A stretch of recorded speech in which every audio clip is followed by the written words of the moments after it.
ಯೇಸು ಕ್ರಿಸ್ತನ ಪರಿಶುದ್ಧವಾದ ನಾಮದಲ್ಲಿ ನಿಮಗೆ ಶುಭಾಶಯಗಳು. ಮತ್ತಾಯನು ಬರೆದ ಸುವಾರ್ತೆ ಅಧ್ಯಾಯ 6ರಲ್ಲಿ ವಾಕ್ಯ 10ರಲ್ಲಿ ನಾವು ಇದ್ದೀವಿ. ನಾವು ಧ್ಯಾನಿಸುತ್ತಾ ಇರುವಂತಹ ಮುಖ್ಯ ವಿಷಯವೇ ಕರ್ತನ ಪ್ರಾರ್ಥನೆ ಅನ್ನುವಂಥ ವಿಚಾರ. ಆ ಕರ್ತನ ಪ್ರಾರ್ಥನೆಯಲ್ಲಿ ನಾವು ಮೊದಲು ಅದನ್ನು ಧ್ಯಾನಿಸಿದೋ, ಪರಲೋಕದಲ್ಲಿರುವ ನಮ್ಮ ತಂದೆಯೇ.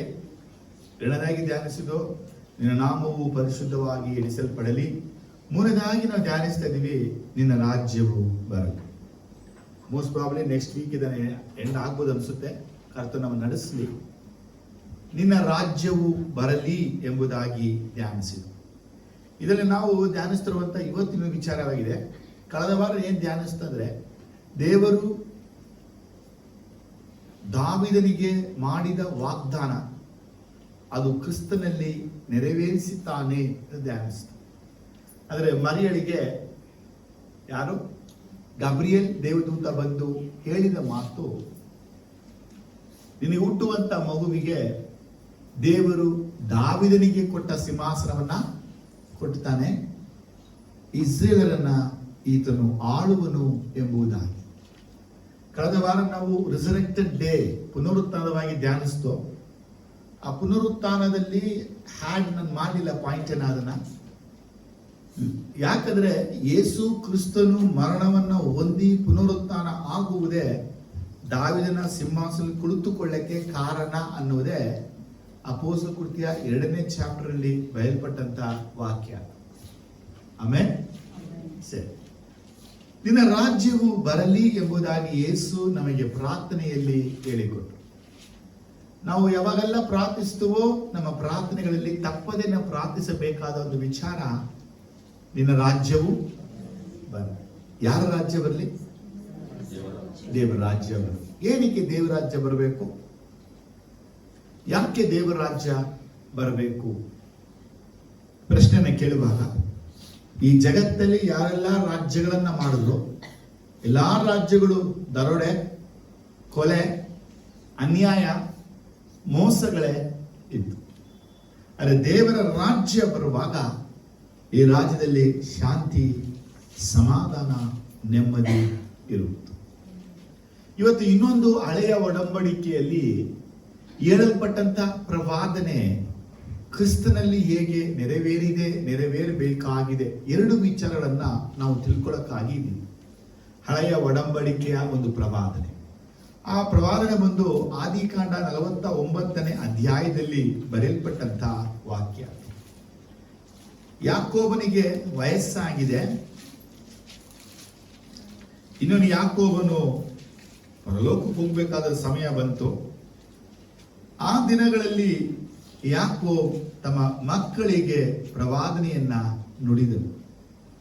49ನೇ ಅಧ್ಯಾಯ ವಾಕ್ಯ 1 ನೋಡುವಾಗ, ಮುಂದಿನ ಕಾಲದಲ್ಲಿ ನಿಮಗೆ ಸಂಭವಿಸುವುದನ್ನು ತಿಳಿಸುತ್ತೇನೆ ಅನ್ನುವಂಥ ವರ್ಡ್ ಬಯಲ್ಪಟ್ಟಿದೆ. ಮುಂದಿನ ಕಾಲ ಅಂತ ತಗೊಳ್ಳುವಾಗ ಯಾಕೋಬನ 12 ಮಕ್ಕಳ ಒಂದು ಜೀವನದಲ್ಲಿ ನಡೆಯಬೇಕಾದ ಕಾರ್ಯ ಅಲ್ಲ, ಅವರಿಂದ ಅವರ ಮುಖಾಂತರ ನಡೆಯುವಂತ ಕಾರ್ಯಗಳು. ಅದೇ ದೇವರ ಸಂತಾನದಲ್ಲಿ ದೇವರು ಮಾಡುವ ಒಂದು ಕಾರ್ಯಗಳನ್ನು ನಾವು ಈ ಭಾಗದಲ್ಲಿ ನಾವು ಕಾಣ್ತೀವಿ. ಯಾಕೋಬಿಗೆ ಹುಟ್ಟಿದ 12 ಮಕ್ಕಳಿಗೆ ಯಾಕೋಬ ಹೇಳಿದ ಪ್ರವಾದನೆಗಳು ಆಗಲೇ ಆ ದಿನವೇ ನೆರವೇರಿತ್ತು ಇಲ್ಲ. ಆ ಪ್ರವಾದನೆಗಳಲ್ಲಿ ಇನ್ನೂ ಎಷ್ಟೋ ನೆರವೇರಬೇಕಾಗಿದೆ. ಅದನ್ನ ಹೇಗೆ ಕಂಡುಕೊಳ್ತೀವಿ ಅಂದ್ರೆ, ಪ್ರವಾದಿ ಆಗಿರುವಂತ ಯಾಕೋಬ ಹೇಳಿದಂತ ಮಾತು, ಮುಂದಿನ ಕಾಲದಲ್ಲಿ ನಿಮಗೆ ಸಂಭವಿಸುವುದನ್ನು ತಿಳಿಸುತ್ತೇನೆ. ಮುಂದಿನ ಕಾಲ, ಇಂಗ್ಲಿಷಲ್ಲಿ ಲೇಟರ್ ಡೇಸ್ ಅಥವಾ ಲೇಟರ್ ಟೈಮ್ ಅಂತ ಹೇಳಲ್ಪಡುತ್ತೆ. ಮುಂದೆ ಅನ್ನುವಾಗ 5 ವರ್ಷ, 10 ವರ್ಷ, 20 ವರ್ಷ, 30 ವರ್ಷ, 40 ವರ್ಷ, ಕೆಲವೊಂದು 100 ವರ್ಷ, 200 ವರ್ಷ, 500 ವರ್ಷ, 1000 ವರ್ಷಗಳು ನಡೆದು ಹೋಗ್ಬಿಟ್ಟಿದೆ.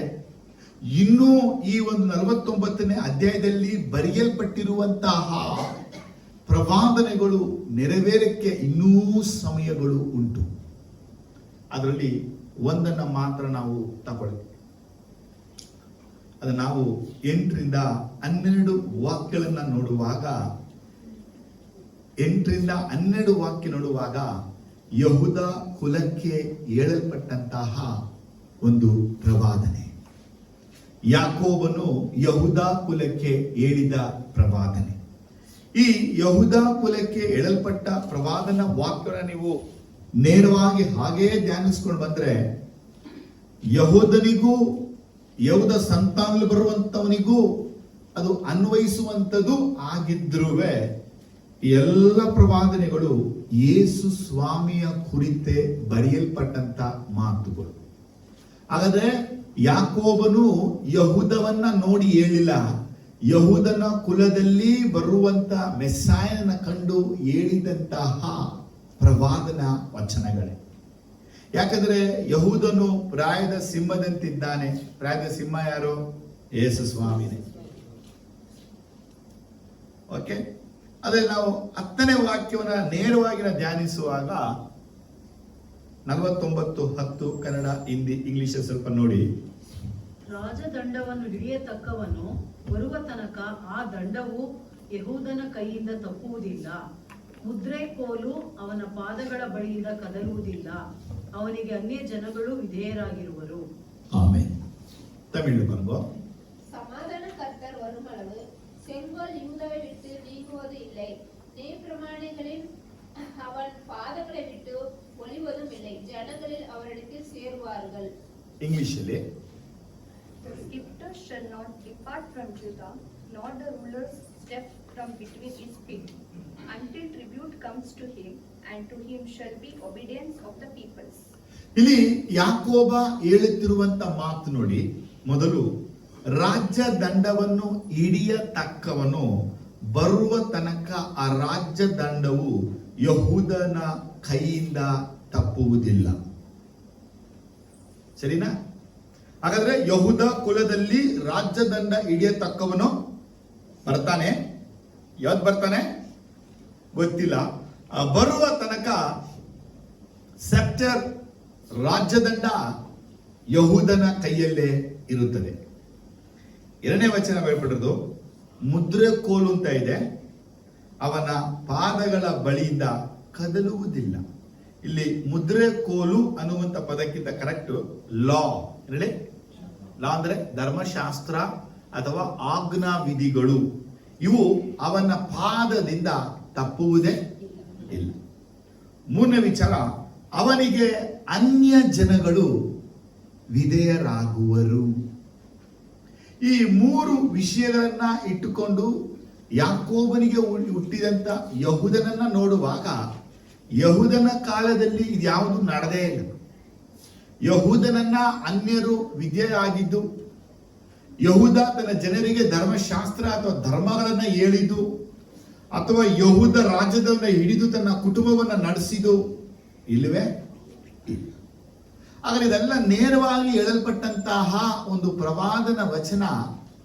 ಅದು ಯಾರ ಕುರಿತು ಅಂತ ಕೇಳಿದ್ರೆ ನಮ್ಮ ಮೆಸ್ಸಾಯ ಯೇಸು ಕ್ರಿಸ್ತನ ಕುರಿತಾಗಿ. ಒಂದು ಹಲ್ಲೆಲೂಯಾ, ಆಮೆನ್. ಏನಿದೆ ಹೇಳಲ್ಪಟ್ಟಿದೆ? ರಾಜ್ಯ ದಂಡವನ್ನು ಹಿಡಿಯತಕ್ಕವನು ಬರುವ ತನಕ. ಹಾಗಾದ್ರೆ ಈ ರಾಜ್ಯ ದಂಡವು ಯಹೂದನ ವಶದಲ್ಲಿ, ಯಹೂದನಲ್ಲೇ ಇರುವುದು. ಈ ರಾಜದಂಡ ಅಂದ್ರೆ ಏನು?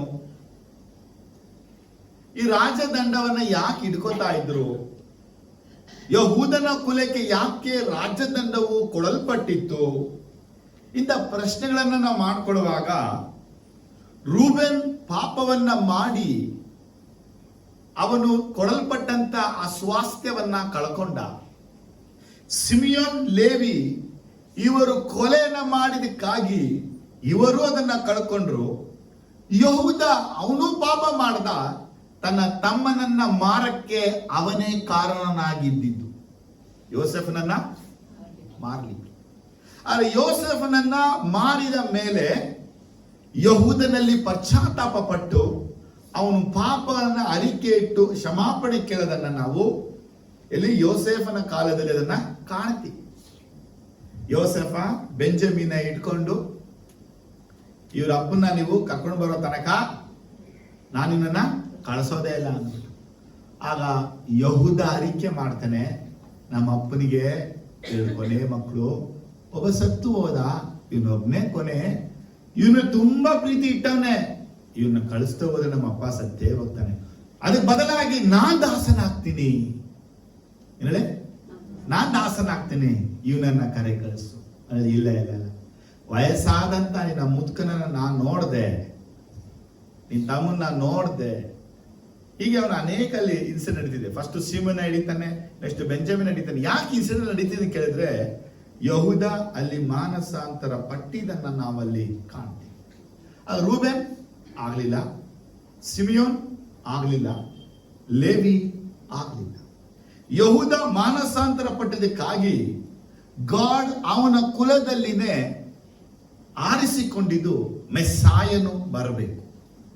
ಆದಿಕಾಂಡ 3:15 ಸ್ತ್ರೀಯ ಸಂತಾನವು ನಿನ್ನನ್ನು ಜಜ್ಜುವುದು ಅಂತ ಪ್ರವಾದಿ ಹೇಳಲ್ಪಟ್ಟಿದ್ರುವೆ, ಅಬ್ರಾಹ್ಮನಿಗೆ ನಿನ್ನ ಸಂತಾನದ ಮುಖಾಂತರ ಶತ್ರುಗಳ ಪಟ್ಟಣವನ್ನ ಸ್ವಾಧೀನ ಮಾಡಿಕೊಳ್ಳಲು ಹೇಳಲ್ಪಟ್ಟಿದ್ರುವೆ, ಯಾಕೋಬನಿಗೆ ಹೇಳಲ್ಪಟ್ಟಂತ ಕುಲಗಳಲ್ಲಿ ಯಹೂದ ಕುಲವನ್ನ ದೇವರು ನೇರವಾಗಿ ಆರಿಸಿಕೊಂಡ.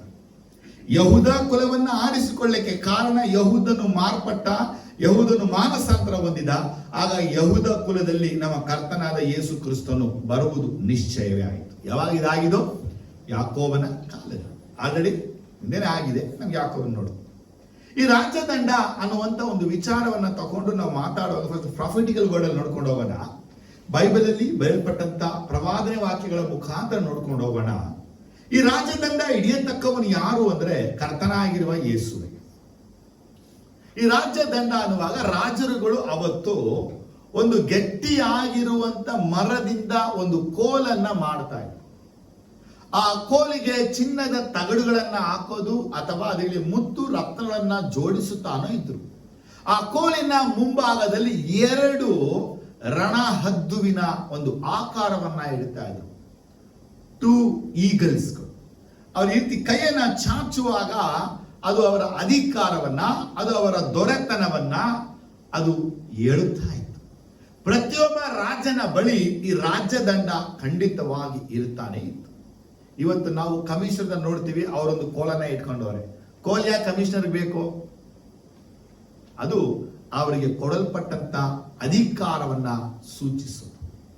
ನಿನ್ನ ರಾಜ್ಯವು ಬರಲಿ ಎಂಬುದಾಗಿ ಪ್ರಾರ್ಥಿಸುವಂತ ದೇವ ಮಕ್ಕಳು ಇನ್ನು ನಾವು ಏನನ್ನ ಕಲ್ತ್ಕೋತಾ ಇದ್ದೀವಿ ಅಂತ ಹೇಳಿದ್ರೆ, ರಾಜ್ಯದಂಡ ಹಿಡಿಯತಕ್ಕವನು ಬರುವ ತನಕ ರಾಜ್ಯದಂಡವು ಯಹೂದನ ಕೈಯಿಂದ ತಪ್ಪುವುದೇ ಇಲ್ಲ ಎಂಬುದಾಗಿ ಯಾಕೋಬನ ಮುಖಾಂತರ ನುಡಿದಂತ ದೇವರು ಅದನ್ನ ಹಾಗೆಯೇ ಕಾಪಾಡಿಕೊಂಡೇ ಬಂದ. ಕೀರ್ತನೆ 108 ವಾಕ್ಯ 8 ತಿರುಗಿಸುವಾಗ 108 ವಾಕ್ಯ 8 ತಿರುಗಿಸುವಾಗ ಅಲ್ಲಿ ಇನ್ನೊಂದು ವಿಶೇಷವಾಗಿ ಬಯಲ್ಪಟ್ಟಿದೆ. ಗಿಲ್ಯಾದ್ ಸೀಮೆಯು ಮನಸ್ಸೆಯ ದೇಶವು ನನ್ನವು, ಎಫ್ರಾಯಿಂ ಗೋತ್ರವು ನನಗೆ ಶಿರಸ್ತ್ರಾಣವು, ನನ್ನ ರಾಜದಂಡವು ಯಹೂದ ಕುಲವೇ. ನೋಡಿ ಇಲ್ಲಿ ಏನ್ ಹೇಳಿದ್ರೆ, ನನ್ನ ರಾಜ್ಯದಂಡವೇ ಯಹೂದ ಕುಲ. ನೋಡಿ ವಾಕ್ಯ ಅನುಸರಣೆ ಹೆಂಗಿದೆ, ಏನು ವರ್ಡ್?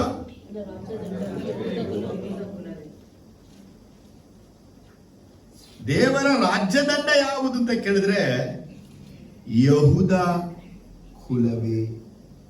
ಯಾಕೋಬನ ಪ್ರವಾದನೆ ಏನಪ್ಪಾ ಅಂದ್ರೆ, ಯಹೂದನ ಕೈಯಿಂದ ರಾಜ್ಯದಂಡವೂ ತಪ್ಪುವುದಿಲ್ಲ ಅಂತ ಹೇಳಲ್ಪಟ್ಟಿತ್ತು. ಆದರೆ ಕೀರ್ತನೆ 108 ಬರೆಯಲ್ಪಟ್ಟಂತ ವಾಕ್ಯ, ಯಹೂದ ಕುಲವೇ ದೇವರ ರಾಜ್ಯದಂಡ ಎಂಬುದಾಗಿ ಬಯಲ್ಪಟ್ಟಿದೆ. ಹಾಗಾದ್ರೆ ಈ ಕುಲ ಪೂರ್ತಿ ಯಾರು ಅಂತ ಕೇಳಿದ್ರೆ, ದೇವರ ಒಂದು ಅಧಿಕಾರವನ್ನ ಎಕ್ಸಿಕ್ಯೂಟ್ ಮಾಡುವವರು. ಇಂಗ್ಲಿಷ್ ಹೇಳ್ಬೇಕಂದ್ರೆ ಅವರಿಗೆ ರೂಲಿಂಗ್ ಮಾಡುವಂತ ಪವರ್, ಅಥಾರಿಟಿ, ಕಿಂಗ್ಲಿ ಅನಾಯಿಂಟಿಂಗ್ ಅನ್ನೋದು ಕೊಡಲ್ಪಟ್ಟಿದೆ ಎಂಬುದಾಗಿ ಈ ವಾಕ್ಯವು ಸೂಚಿಸುವಂತದ್ದಾಗಿದೆ.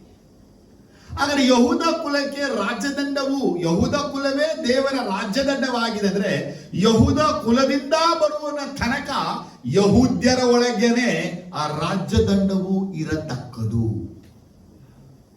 ಆದರೆ ಯಹೂದ ಅನ್ನುವಾಗ ಅವನಿಗೆ ಮಕ್ಕಳು ಹುಟ್ಟಿದ್ರು, ಅವನ ಮೊಮ್ಮಕ್ಕಳು ಹುಟ್ಟಿದ್ರು, ಈಗ ಅವನ ಸಂತಾನ ಹಾಗೇ ಬೆಳ್ಕೊಂಡು ಬಂದಿದೆ. ಆಗ ಅವನು ಬಂದಂತ ಸಂತಾನದಲ್ಲಿ ಬರುವಂತವನೇ ಒಬ್ಬ ದಾವೀದ. ಯಾರಳೆ? ಹೌದಾ? ನಿಜಾನ?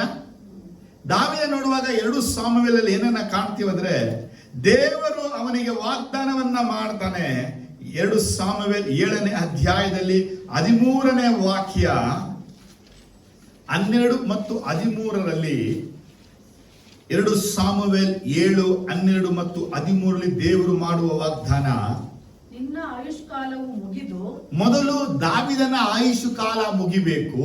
ನೀನು ಪಿತೃಗಳ ಬಳಿಗೆ ಸೇರಿದ ಮೇಲೆ ಅವನು ಪಿತೃಗಳ ಬಳಿಗೆ 2ನೇದಾಗಿ ಸೇರಬೇಕು.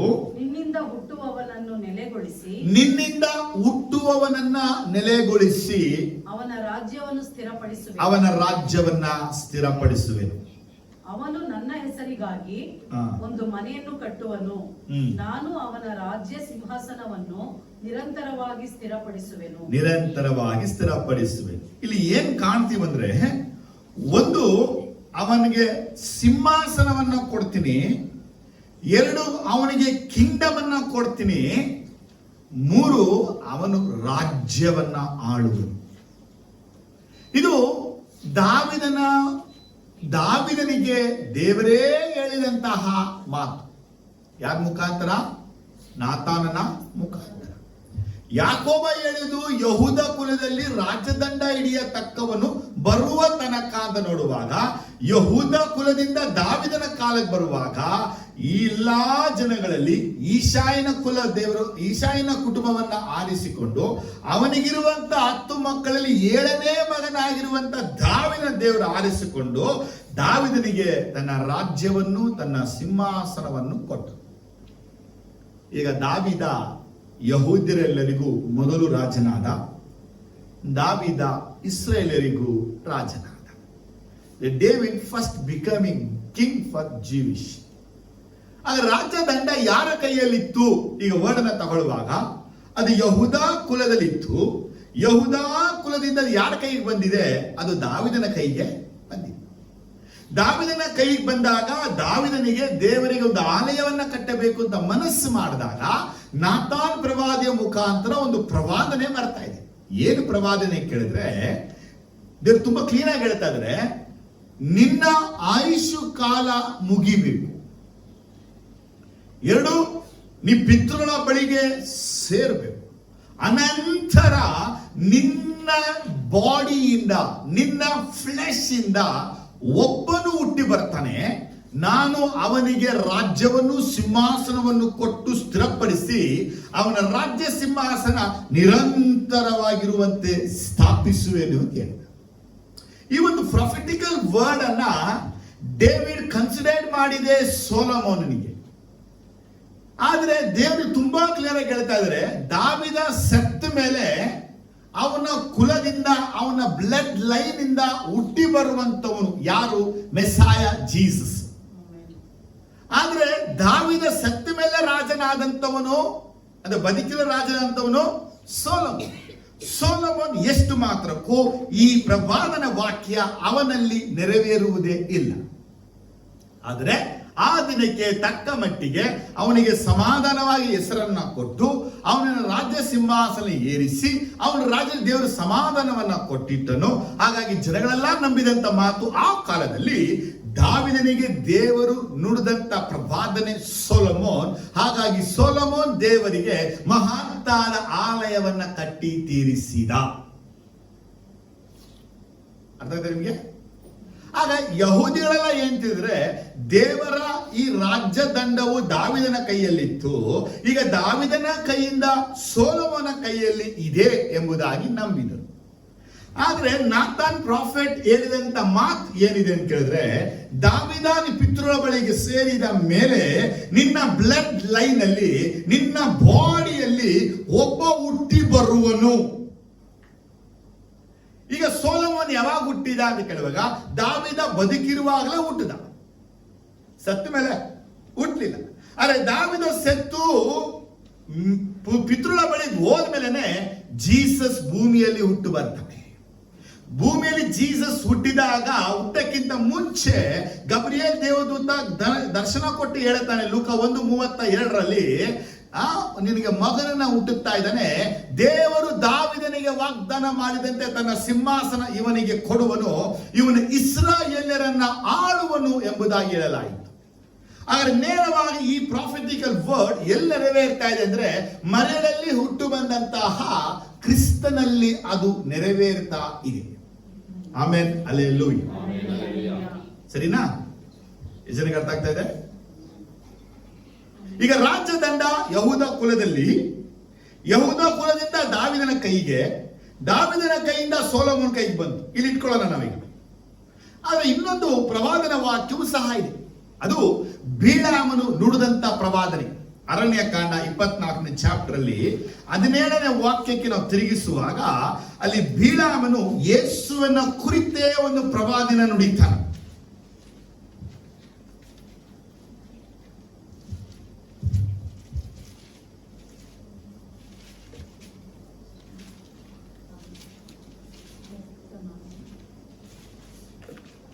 ಅರಣ್ಯಕಾಂಡ 24ನೇ ಅಧ್ಯಾಯದಲ್ಲಿ ಒಬ್ಬಾತನನ್ನು ನೋಡುತ್ತಿದ್ದೇನೆ. 16ಕ್ಕೆ ಬನ್ನಿ, 16ರಿಂದ ಬನ್ನಿ.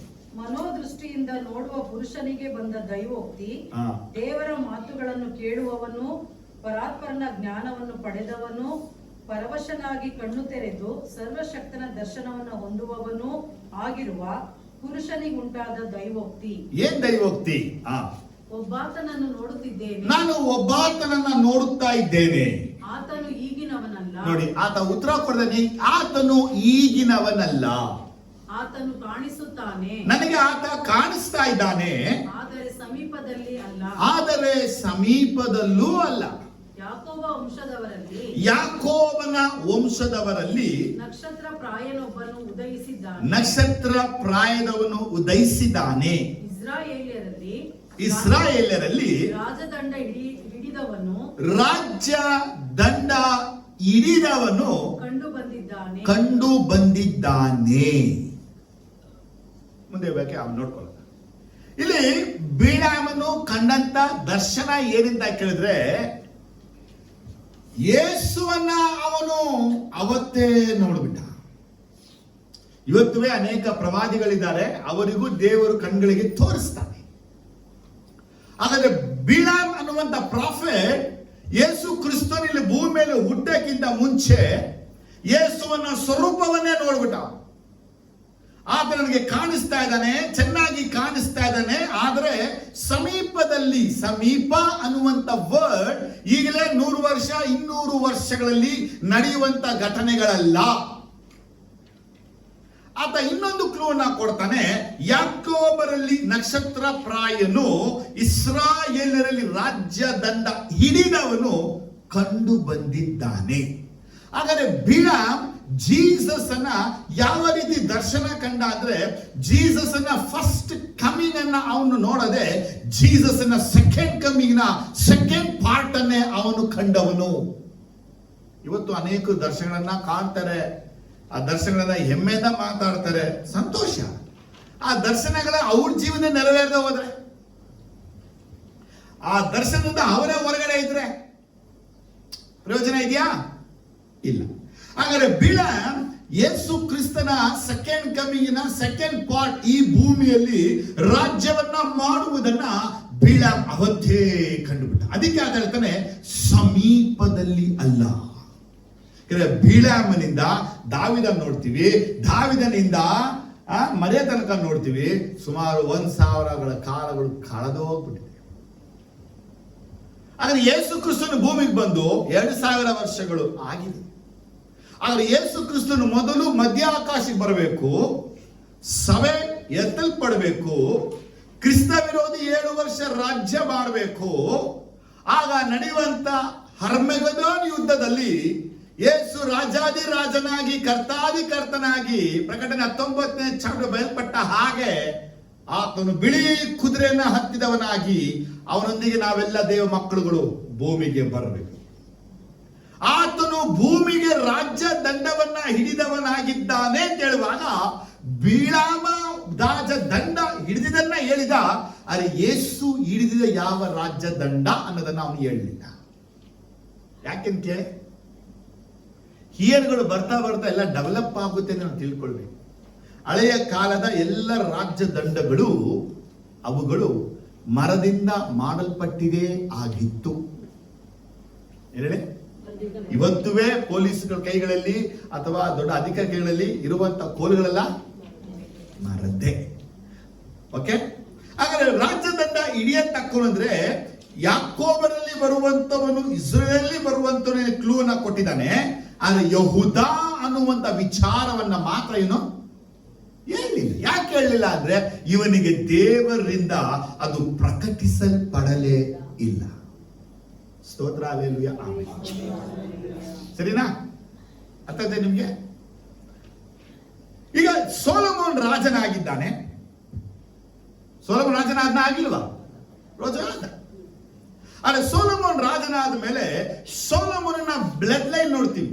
ಅಂದ್ರೆ ದಾವಿದನ ಬ್ಲಡ್ ಲೈನ್ ಬಹಳ ಮುಖ್ಯವಾದದ್ದು. ಈ ದಾವಿದನ ಬ್ಲಡ್ ಲೈನ್ ನೋಡ್ಬೇಕಾದ್ರೆ ನೀವು ಫಸ್ಟ್ ಕ್ರಾನಿಕಲ್ ಚಾಪ್ಟರ್ 3ಗೆ ನೀವು ಬರುವಾಗ, 1 ಪೂರ್ವದ ವೃತ್ತಾಂತ ಅಧ್ಯಾಯ 3ಕ್ಕೆ ಬರುವಾಗ ಇಲ್ಲಿ ದಾವಿದನ ಸಂತಾನ ವಂಶಾವಳಿಯನ್ನ ನಾವು ನೋಡ್ತೇವೆ. ಸರಿನಾ? ಆಮೇಲೆ ಹಲ್ಲೆಲೂಯಾ. ಸರಿ, ಈಗ ದಾವಿದನಿಗೆ ಹುಟ್ಟಿರುವಂತ ಅನೇಕ ಮಕ್ಕಳುಗಳಲ್ಲಿ ನೋಡ್ತೀವಿ ಇಲ್ಲಿ. ಸ್ತೋತ್ರ, ಆಮೇಲೆ ಹಲ್ಲೆಲೂಯಾ. 1ರಿಂದ 9 ವಾಕ್ಯ ಓದುವಾಗ ಅಲ್ಲಿ ದಾವಿದನಿಗೆ ಹುಟ್ಟಿರುವಂತ ಮಕ್ಕಳುಗಳನ್ನು ನಾವು ಕಾಣ್ತೀವಿ. ಮೊದಲು ನಾವು ಹೇಳ್ತೀವಿ ಅಂದ್ರೆ ಅವನಿಗೆ ಎಷ್ಟು ಯೆರೂಸಲೇಮಿನಲ್ಲಿ 33 ವರ್ಷ ಇದ್ದಾಗ ಅವನಿಗೆ ಹುಟ್ಟಿದಂತ ಮಕ್ಕಳುಗಳು. 5ನೇ ವಾಕ್ಯದಲ್ಲಿ ಶಿಮ್ಮಿ, ಶೋಬಾಬ್, ನಾತಾನ್, ಸೊಲೊಮೋನ್ ಎಂಬ 4 ಅಮೀಯೇಲನ ಮಗಳಾದ ಬತ್ಷೆಬಳಲ್ಲಿ ಹುಟ್ಟಿದರು. ಅಂದ್ರೆ ಬತ್ಷೆಬಳಿಗೆ ಎಷ್ಟು ಮಕ್ಕಳು? 4 ಮಕ್ಕಳು. ಸರಿನಾ? ಹಾಗಾದ್ರೆ ನಾವು ದಾವಿದನ ರಾಜ್ಯದಲ್ಲಿ ಸಿಂಹಾಸನ ಹತ್ತಿದವನು ಯಾರು ಅಂದ್ರೆ ಸೊಲೊಮೋನ್ ಸಿಂಹಾಸನವನ್ನ ಹತ್ತಿದನ್ನು ನಾವು ಕಾಣ್ತೇವೆ. ಅಲ್ಲಿ ನೋಡಿ, 10ರಿಂದ ನಾವು 16 ವಾಕ್ಯಗಳನ್ನ ಓದುವಾಗ ದಾವಿದನ ನಂತರ ಬಂದಂತ ಅರಸುಗಳ ಹೆಸರುಗಳು ಬಯಲ್ಪಟ್ಟಿದೆ. ಅಂದ್ರೆ ರಾಜ್ಯದಂಡ ಅವ್ರ ಕೈಗೆ ಟ್ರಾನ್ಸ್ಫರ್ ಆಗ್ತಾನೆ ಬಂದ್ರೆ ರಾಜ್ಯವನ್ನ ಅವರು ಮಾಡ್ಕೊಂಡೇ ಬಂದಿದ್ದ ಕಾಣ್ತೀವಿ. 17ನೇ ವಾಕ್ಯವನ್ನು ಓದುವಾಗ ಸೆರೆಗೆ ಒಯ್ಯಲ್ಪಟ್ಟಾಗ ಯೆಕೋನ್ಯನಿಗೆ ಹುಟ್ಟಿದ ಮಕ್ಕಳು ಅಂತ ನೋಡ್ತೀವಿ. ಏನೇ? ಯಾವಾಗ? ಸೆರೆಗೆ ಒಯ್ಯಲ್ಪಟ್ಟ. ಆದ್ರೆ ಯೆಕೋನ್ಯನ ಕುರಿತಾಗಿ ಯೆರೆಮೀಯ ಪ್ರವಾದನ ಪುಸ್ತಕವನ್ನು ನೋಡುವಾಗ ದೇವರು ಅವನನ್ನ ಶಪಿಸಿ ಹೇಳ್ತಾನೆ, ಅವನು ಸಂತಾನ ಇಲ್ಲದವನಾಗಿರುವನು. ಯಾರ ಕುರಿತು? ಯೆಕೋನ್ಯನ ಕುರಿತು ದೇವರು ಶಾಪಗಳನ್ನ ನುಡಿತಾನೆ. ಯಾಕಂದ್ರೆ ದೇವರಿಗೂ ದೇವರ ರಾಜ್ಯಕ್ಕೂ ವಿರುದ್ಧವಾಗಿ ನಡೆದಿದ್ದಕ್ಕಾಗಿ, ಅವನ ಅನೇಕ ಪಾಪಗಳನ್ನ ಮಾಡಿದಕ್ಕಾಗಿ ಅವನನ್ನ ದೇವರು ಹೇಳ್ತಾನೆ, ಇವನು ಮಕ್ಕಳಿಲ್ಲದವನು, ವ್ಯರ್ಥ ಜನ್ಮದವನು ಎಂದು ಪಟ್ಟಿಯಲ್ಲಿ ಬರೀರಿ. ಇವನ ಸಂತಾನದಲ್ಲಿ ಇನ್ನು ಮೇಲೆ ಯಾವನು ದಾವಿದನ ಸಿಂಹಾಸನ ಕೂತು ಯಹೂದವನ್ನು ಆಳಿ ಬಾಳಾನು. ಯೆರೆಮೀಯ 22ರಲ್ಲಿ 28ರಿಂದ 30 ತನಕ ಬರೆಯಲ್ಪಟ್ಟಂತ ವಾಕ್ಯ ಇದು. ಯಾರ ಕುರಿತು? ಯೆಕೋನ್ಯನ ಕುರಿತು. ಆದರೆ ಯೆಕೋನ್ಯನು ದೇವರಿಗೆ ವಿರುದ್ಧವಾಗಿ ನಡೆದ ನಿಮಿತ್ತವಾಗಿ ನೀವು ಮತ್ತಾಯ ಬರೆದ ಸುವಾರ್ತೆ 1ನೇ ಚಾಪ್ಟರ್ ನೋಡಿದ್ರೆ ಎಲ್ಲಿ ಸೆರೆಗೆ ಹೋದಂತ ಕಾಲಕ್ಕೆ ನಾನು ನೋಡುವಾಗ ಶಯಲ್ತೀಯೇಲ್ ಜೆರುಬ್ಬಾಬೆಲ್ ನಾವು ನೋಡ್ತೀವಿ. ಆ ನಂತರ ಬರುವಂತ ಜನರೇಷನ್ ನಮ್ಗೆ ಅವರ ಹಿಸ್ಟ್ರಿ ಎಲ್ಲೂ ಸಿಗ್ತಾ ಇಲ್ಲ. ಏನಾಯ್ತು? ದೇವರು ಮೊದಲೇ ಹೇಳಿದ್ದಾನೆ, ಇವನ ಕುರಿತು ಇವನ ಕಾಲದಲ್ಲಿ ಸಿಂಹಾಸನ ಯಾರು ಕುರುಡನ ಬಿಡೋದೇ ಇಲ್ಲ. ದೇವರು ಮಾಡಿದ ಕಾರ್ಯ ಏನಪ್ಪಾ ಅಂದ್ರೆ, ಲೂಕ ಸುವಾರ್ತೆಯಲ್ಲಿ ಓದುವಾಗ 3ನೇ ಚಾಪ್ಟರ್ ಅಲ್ಲಿ ಇವರ ಕುಲವನ್ನ ನಾತಾನ್ ಕುಲದಿಂದ ದೇವರು ತಗೊಂಡು ಬರ್ತಾನೆ. ಯಾವ ಕುಲ ಅದು? ನಾತಾನ್. ದಾವಿದನಿಗೆ ಹುಟ್ಟಿದಂತ ನಾತಾನ್, ಅವನದಲ್ಲಿ ದೇವರು ತಗೊಂಡು ಬರ್ತಾನೆ. ಈ ನಾತಾನಿಂದ ಬರುವಂತವರನ್ನೇ ಯೇಸು ಹುಟ್ಟಿ ಬಂದಿದ್ದಾಗಿ ಲೂಕ ಸುವಾರ್ತೆಯಲ್ಲಿ ಬರೆಯಲ್ಪಟ್ಟಿದೆ. ಏನ್ ಮಾಡಿದಂತ ದೇವ್ರಂದ್ರೆ, ಇವರು ವಿಗ್ರಹಗಳು ಆರಾಧನೆ ಮಾಡಿದಕ್ಕಾಗಿ ಈ ಬ್ಲಡ್ ಲೈನ್ ದೇವರು ಚೇಂಜ್ ಮಾಡಿದರು. ಆದರೆ ಇವರೆಲ್ಲರೂ ದಾವಿದನ ಕುಲದವರು, ದಾವಿದನ ವಂಶದವರು. ದಾವಿದ ಹಿಂದೆ ಹೋದ್ರೆ ಯಹೂದ ಕುಲದವರು, ಯಹೂದ ವಂಶದವರು. ಆಮೇಲೆ ಹಲ್ಲೆಲೂಯಾ. ಸರಿನಾ? ಇಷ್ಟು ವಿಷಯ ಅರ್ಥ ಆಯ್ತಾರ? ಏನ್ ಹೇಳ್ತಾ ಇಲ್ಲ? ಸರಿ. ಕೀರ್ತನೆ 2 ನಾವು ನೋಡುವಾಗ 8ನೇ ವಾಕ್ಯಕ್ಕೆ 9ನೇ ವಾಕ್ಯಕ್ಕೆ ತಿರುಗಿಸುವಾಗ ಕೀರ್ತನೆ 2 8 ಮತ್ತೆ 9 ಬಯಲ್ಪಟ್ಟಂತ ಒಂದು ವಾಕ್ಯ. ನೀನು ಕೇಳಿಕೊಂಡರೆ ನಾನು ಅನ್ಯ ಜನಗಳನ್ನೆಲ್ಲ ನಿನಗೆ ಅಧೀನ ಮಾಡುವೆನು. ಭೂಮಿಯ ಕಟ್ಟ ಕಡೆಯವರೆಗೂ ಇರುವ ಎಲ್ಲಾ ದೇಶಗಳನ್ನು ನಿನಗೆ ಸ್ವಾಸ್ಥ್ಯವಾಗಿ ಕೊಡುವೆನು. ಕಬ್ಬಿಣದ ಗದೆಯಿಂದ ಅವರನ್ನು ನಾಶ ಮಾಡುವಿ, ಮಣ್ಣಿನ ಮಡಿಕೆಗಳನ್ನು ಎಂಬಂತೆ ಅವರನ್ನು ಒಡೆದು ಹಾಕುವಿ ಎಂದು ಹೇಳಿದನು. ಕೀರ್ತನೆ 2 ಯೇಸು ಕ್ರಿಸ್ತನ 1000 ವರ್ಷ ರಾಜ್ಯಭಾರ ಭೂಮಿಲಿ ನಡೆಯುವಂತ ಕುರಿತಾಗಿ ಬಯಲ್ಪಟ್ಟಿದೆ. ಇಲ್ಲಿ ಕನ್ನಡದಲ್ಲಿ ಕಬ್ಬಿಣದ ಗದೆ ಇದೆ, ಆ ಗದೆ ಪದ ತೆಗೆದುಬಿಟ್ಟು ಕಬ್ಬಿಣದ ರಾಜ್ಯದಂಡ ಅನ್ನೋದನ್ನ ಬರ್ಕೋಬೇಕು. ಯಾವುದು? ಈಗ ನಾವು ಏನನ್ನ ಗಮನಿಸ್ತೀವಿ ಅಂದ್ರೆ, ಇವರ ಕಾಲಗಳಲ್ಲಿ ಇವರು ಕಬ್ಬಿಣದ ಒಂದು ಕೋಲನ್ನ ಉಪಯೋಗಿಸಿಲ್ಲ, ಕಬ್ಬಿಣದ ರಾಜ್ಯದಂಡವನ್ನು ಉಪಯೋಗಿಸಲಿಲ್ಲ. ಅವ್ರು ಉಪಯೋಗಿಸಿದ ಎಲ್ಲವೂ ಮರದಿಂದ ಮಾಡಲ್ಪಟ್ಟಂತ ರಾಜದಂಡಗಳೇ. ಆದ್ರೆ ಕೀರ್ತನೆ 2 ಒಂದು ಪ್ರಾಫಿಟಿಕಲ್ ವರ್ಡ್ ಬಂದಿದೆ. ಆ ಪ್ರಾಫಿಟಿಕಲ್ ವರ್ಡ್ ಏನಪ್ಪಾ ಅಂದ್ರೆ, ಮುಂದೆ ಭೂಮಿಯ ಎಲ್ಲಾ 4 ದಿಕ್ಕುಗಳಲ್ಲೂ ಆಳುವಂತನು ಭೂಮಿಗೆ ಬರ್ತಾನೆ. ಅವನು ಆಳುವಾಗ ಅವನು ರಾಜ್ಯದಂಡದಿಂದ ಎಲ್ಲರನ್ನ ನಾಶಪಡಿಸುವನು. ಹೇಗೆ ಅಂದ್ರೆ, ಮಣ್ಣಿನ ಮಡಿಕೆಗಳು ಎಂಬಂತೆ ಅವರನ್ನ ಹೊಡೆದು ಹಾಕುವಿ. ಇಲ್ಲಿ ಮಣ್ಣಿನ ಮಡಿಕೆ ಎನ್ನುವುದು ಮನುಷ್ಯನ ಬಲದ ಕುರಿತಾಗಿ ಹೇಳಲ್ಪಟ್ಟಂತ ಮಾತು. ಹಾಗಾದ್ರೆ ರಾಜ್ಯದಂಡದಿಂದ ಯೇಸು ಕ್ರಿಸ್ತನು ಉಪಯೋಗಿಸಿ ಆಳುತ್ತಾನೆ ಅಂದ್ರೆ 2 ವಿಚಾರ ತಿಳ್ಕೊಳ್ಬೇಕು. ಒಂದು ವಿಷಯ ಏನಪ್ಪಾ ಅಂದ್ರೆ, ಆತನ ರಾಜ್ಯದಂಡವು ಆತನಿಗೆ ತೋರಿಸುತ್ತೆ ಮರ್ಸಿಗಾಗಿ. ಹೇಗೆ ಎಸ್ತರಳು ಹೋಗಿ ಅಹಶ್ವರೋಷನ ರಾಜ್ಯದಂಡವನ್ನ ಮುಟ್ಟುತ್ತಾಳೋ, ಆ ಮುಟ್ಟಿದಾಗ ಅವಳಿಗೆ ಕರುಣೆ ಉಂಟಾಯಿತು. ಆ ರಾಜ್ಯದಂಡವನ್ನ ರಾಜ ತೋರಿಸದೆ ಬಲವಂತವಾಗಿ ಯಾರಾದ್ರೂ ಒಳಗಡೆ ಬಂದ್ರೆ ಅವರಿಗೆ ಮರಣ ಶಿಕ್ಷೆಗೆ ಆಗ್ತಿತ್ತು. ಎಸ್ತರ್ ಪುಸ್ತಕದಲ್ಲಿ ಆ ಯೇಸು ಸ್ವಾಮಿ ಆ ಒಂದು ವಿಚಾರವಾಗಿ ನಮಗೇನು ಹೇಳುತ್ತಂದ್ರೆ, ಯೇಸುವಿನ ಕೈಯಲ್ಲಿ ರಾಜ್ಯದಂಡವಿದೆ, ಅದು ಕಬ್ಬಿಣದಿಂದ ಮಾಡಲ್ಪಟ್ಟ ರಾಜ್ಯದಂಡ.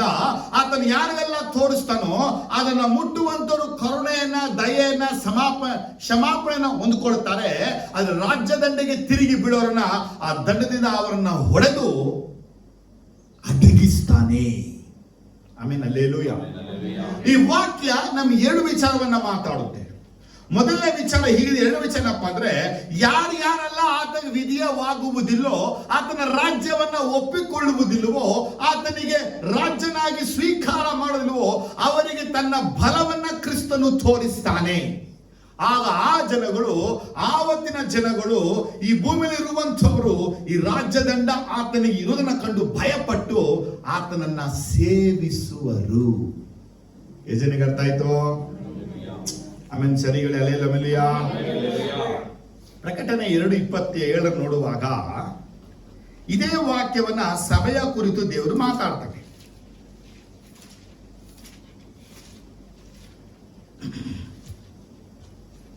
ಯೇಸುವಿನ ರಾಜ್ಯ ಯಾವ ರೀತಿ ಇರುತ್ತೆ, ಹೇಗಿರುತ್ತೆ ಅಂತ ಕೇಳುವಾಗ ಕೀರ್ತನೆ 72 8, 9, 10, 11 ವಾಕ್ಯನ ಓದುವಾಗ ಅಲ್ಲಿ ಹೀಗೆ ಬಯಲ್ಪಟ್ಟಿದೆ.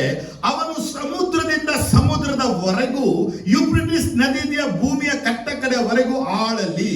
ಅರಣ್ಯ ವಾಸಿಗಳು ಅವನಿಗೆ ಅಡ್ಡ ಬೀಳಲಿ. ಅವನ ವೈರಿಗಳು ಮಣ್ಣು ಮುಕ್ಕಲಿ. ತಾರ್ಷಿಸ್ ಪ್ರಾಂತ್ಯದ ಮತ್ತು ಸಮುದ್ರದ ಕರಾವಳಿಯ ಅರಸರು ಕಪ್ಪವನ್ನು ಸಲ್ಲಿಸಲಿ. ಶೇಬ ಮತ್ತು ಸೇಬ ಎಂಬ ಪ್ರದೇಶಗಳ ರಾಜ್ಯರು ಕಾಣಿಕೆಗಳನ್ನು ತಂದು ಒಪ್ಪಿಸಲಿ. ಎಲ್ಲಾ ಅರಸರು ಅವನಿಗೆ ಸಾಷ್ಟಾಂಗವೆರಗಲಿ. ಸರ್ವ ಜನಾಂಗಗಳು ಅವನನ್ನು ಸೇವಿಸಲಿ. ಇದು ಕೀರ್ತನೆ 72 8ರಿಂದ 11 ಬಯಲ್ಪಟ್ಟಂತ ಪ್ರಾಫಿಟಿಕಲ್ ವರ್ಡ್. ಯೇಸು ಕ್ರಿಸ್ತನು ಈ ಭೂಮಿಯಲ್ಲಿ ರಾಜ್ಯವನ್ನ ಮಾಡುವಾಗ ನಡೆಯುವಂತ ಕಾರ್ಯ ಅಲ್ಲಿದೆ. ಸಮುದ್ರದಿಂದ ಸಮುದ್ರ ತನಕ ಆತನು ರಾಜ್ಯ ಮಾಡ್ತಾನೆ. ಹೇಳಿ, ಅದಕ್ಕಿಂತ ಇನ್ನೊಂದು ವಿಚಾರವನ್ನ ಹೇಳ್ತಾನೆ. ಆದಿಕಾಂಡ 15ನೇ ಚಾಪ್ಟರ್ ದೇವರು ಅಬ್ರಹಾಮನಿಗೆ ಒಂದು ವಾಗ್ದಾನವನ್ನ ಮಾಡಿದನು. ಅಬ್ರಹಾಮನಿಗೆ ದೇವರು ಮಾಡಿದ ವಾಗ್ದಾನ ಏನಂತ ಕೇಳಿದ್ರೆ,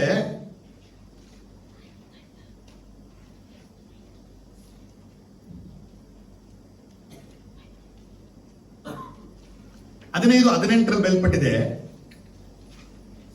ಆ ದಿನದಲ್ಲಿ ಯೆಹೋವನು ಅಬ್ರಾಮನ ಸಂಗಡ ಒಡಂಬಡಿಕೆ ಮಾಡಿಕೊಂಡು ಐಗುಪ್ತ ದೇಶದ ನದಿಯಿಂದ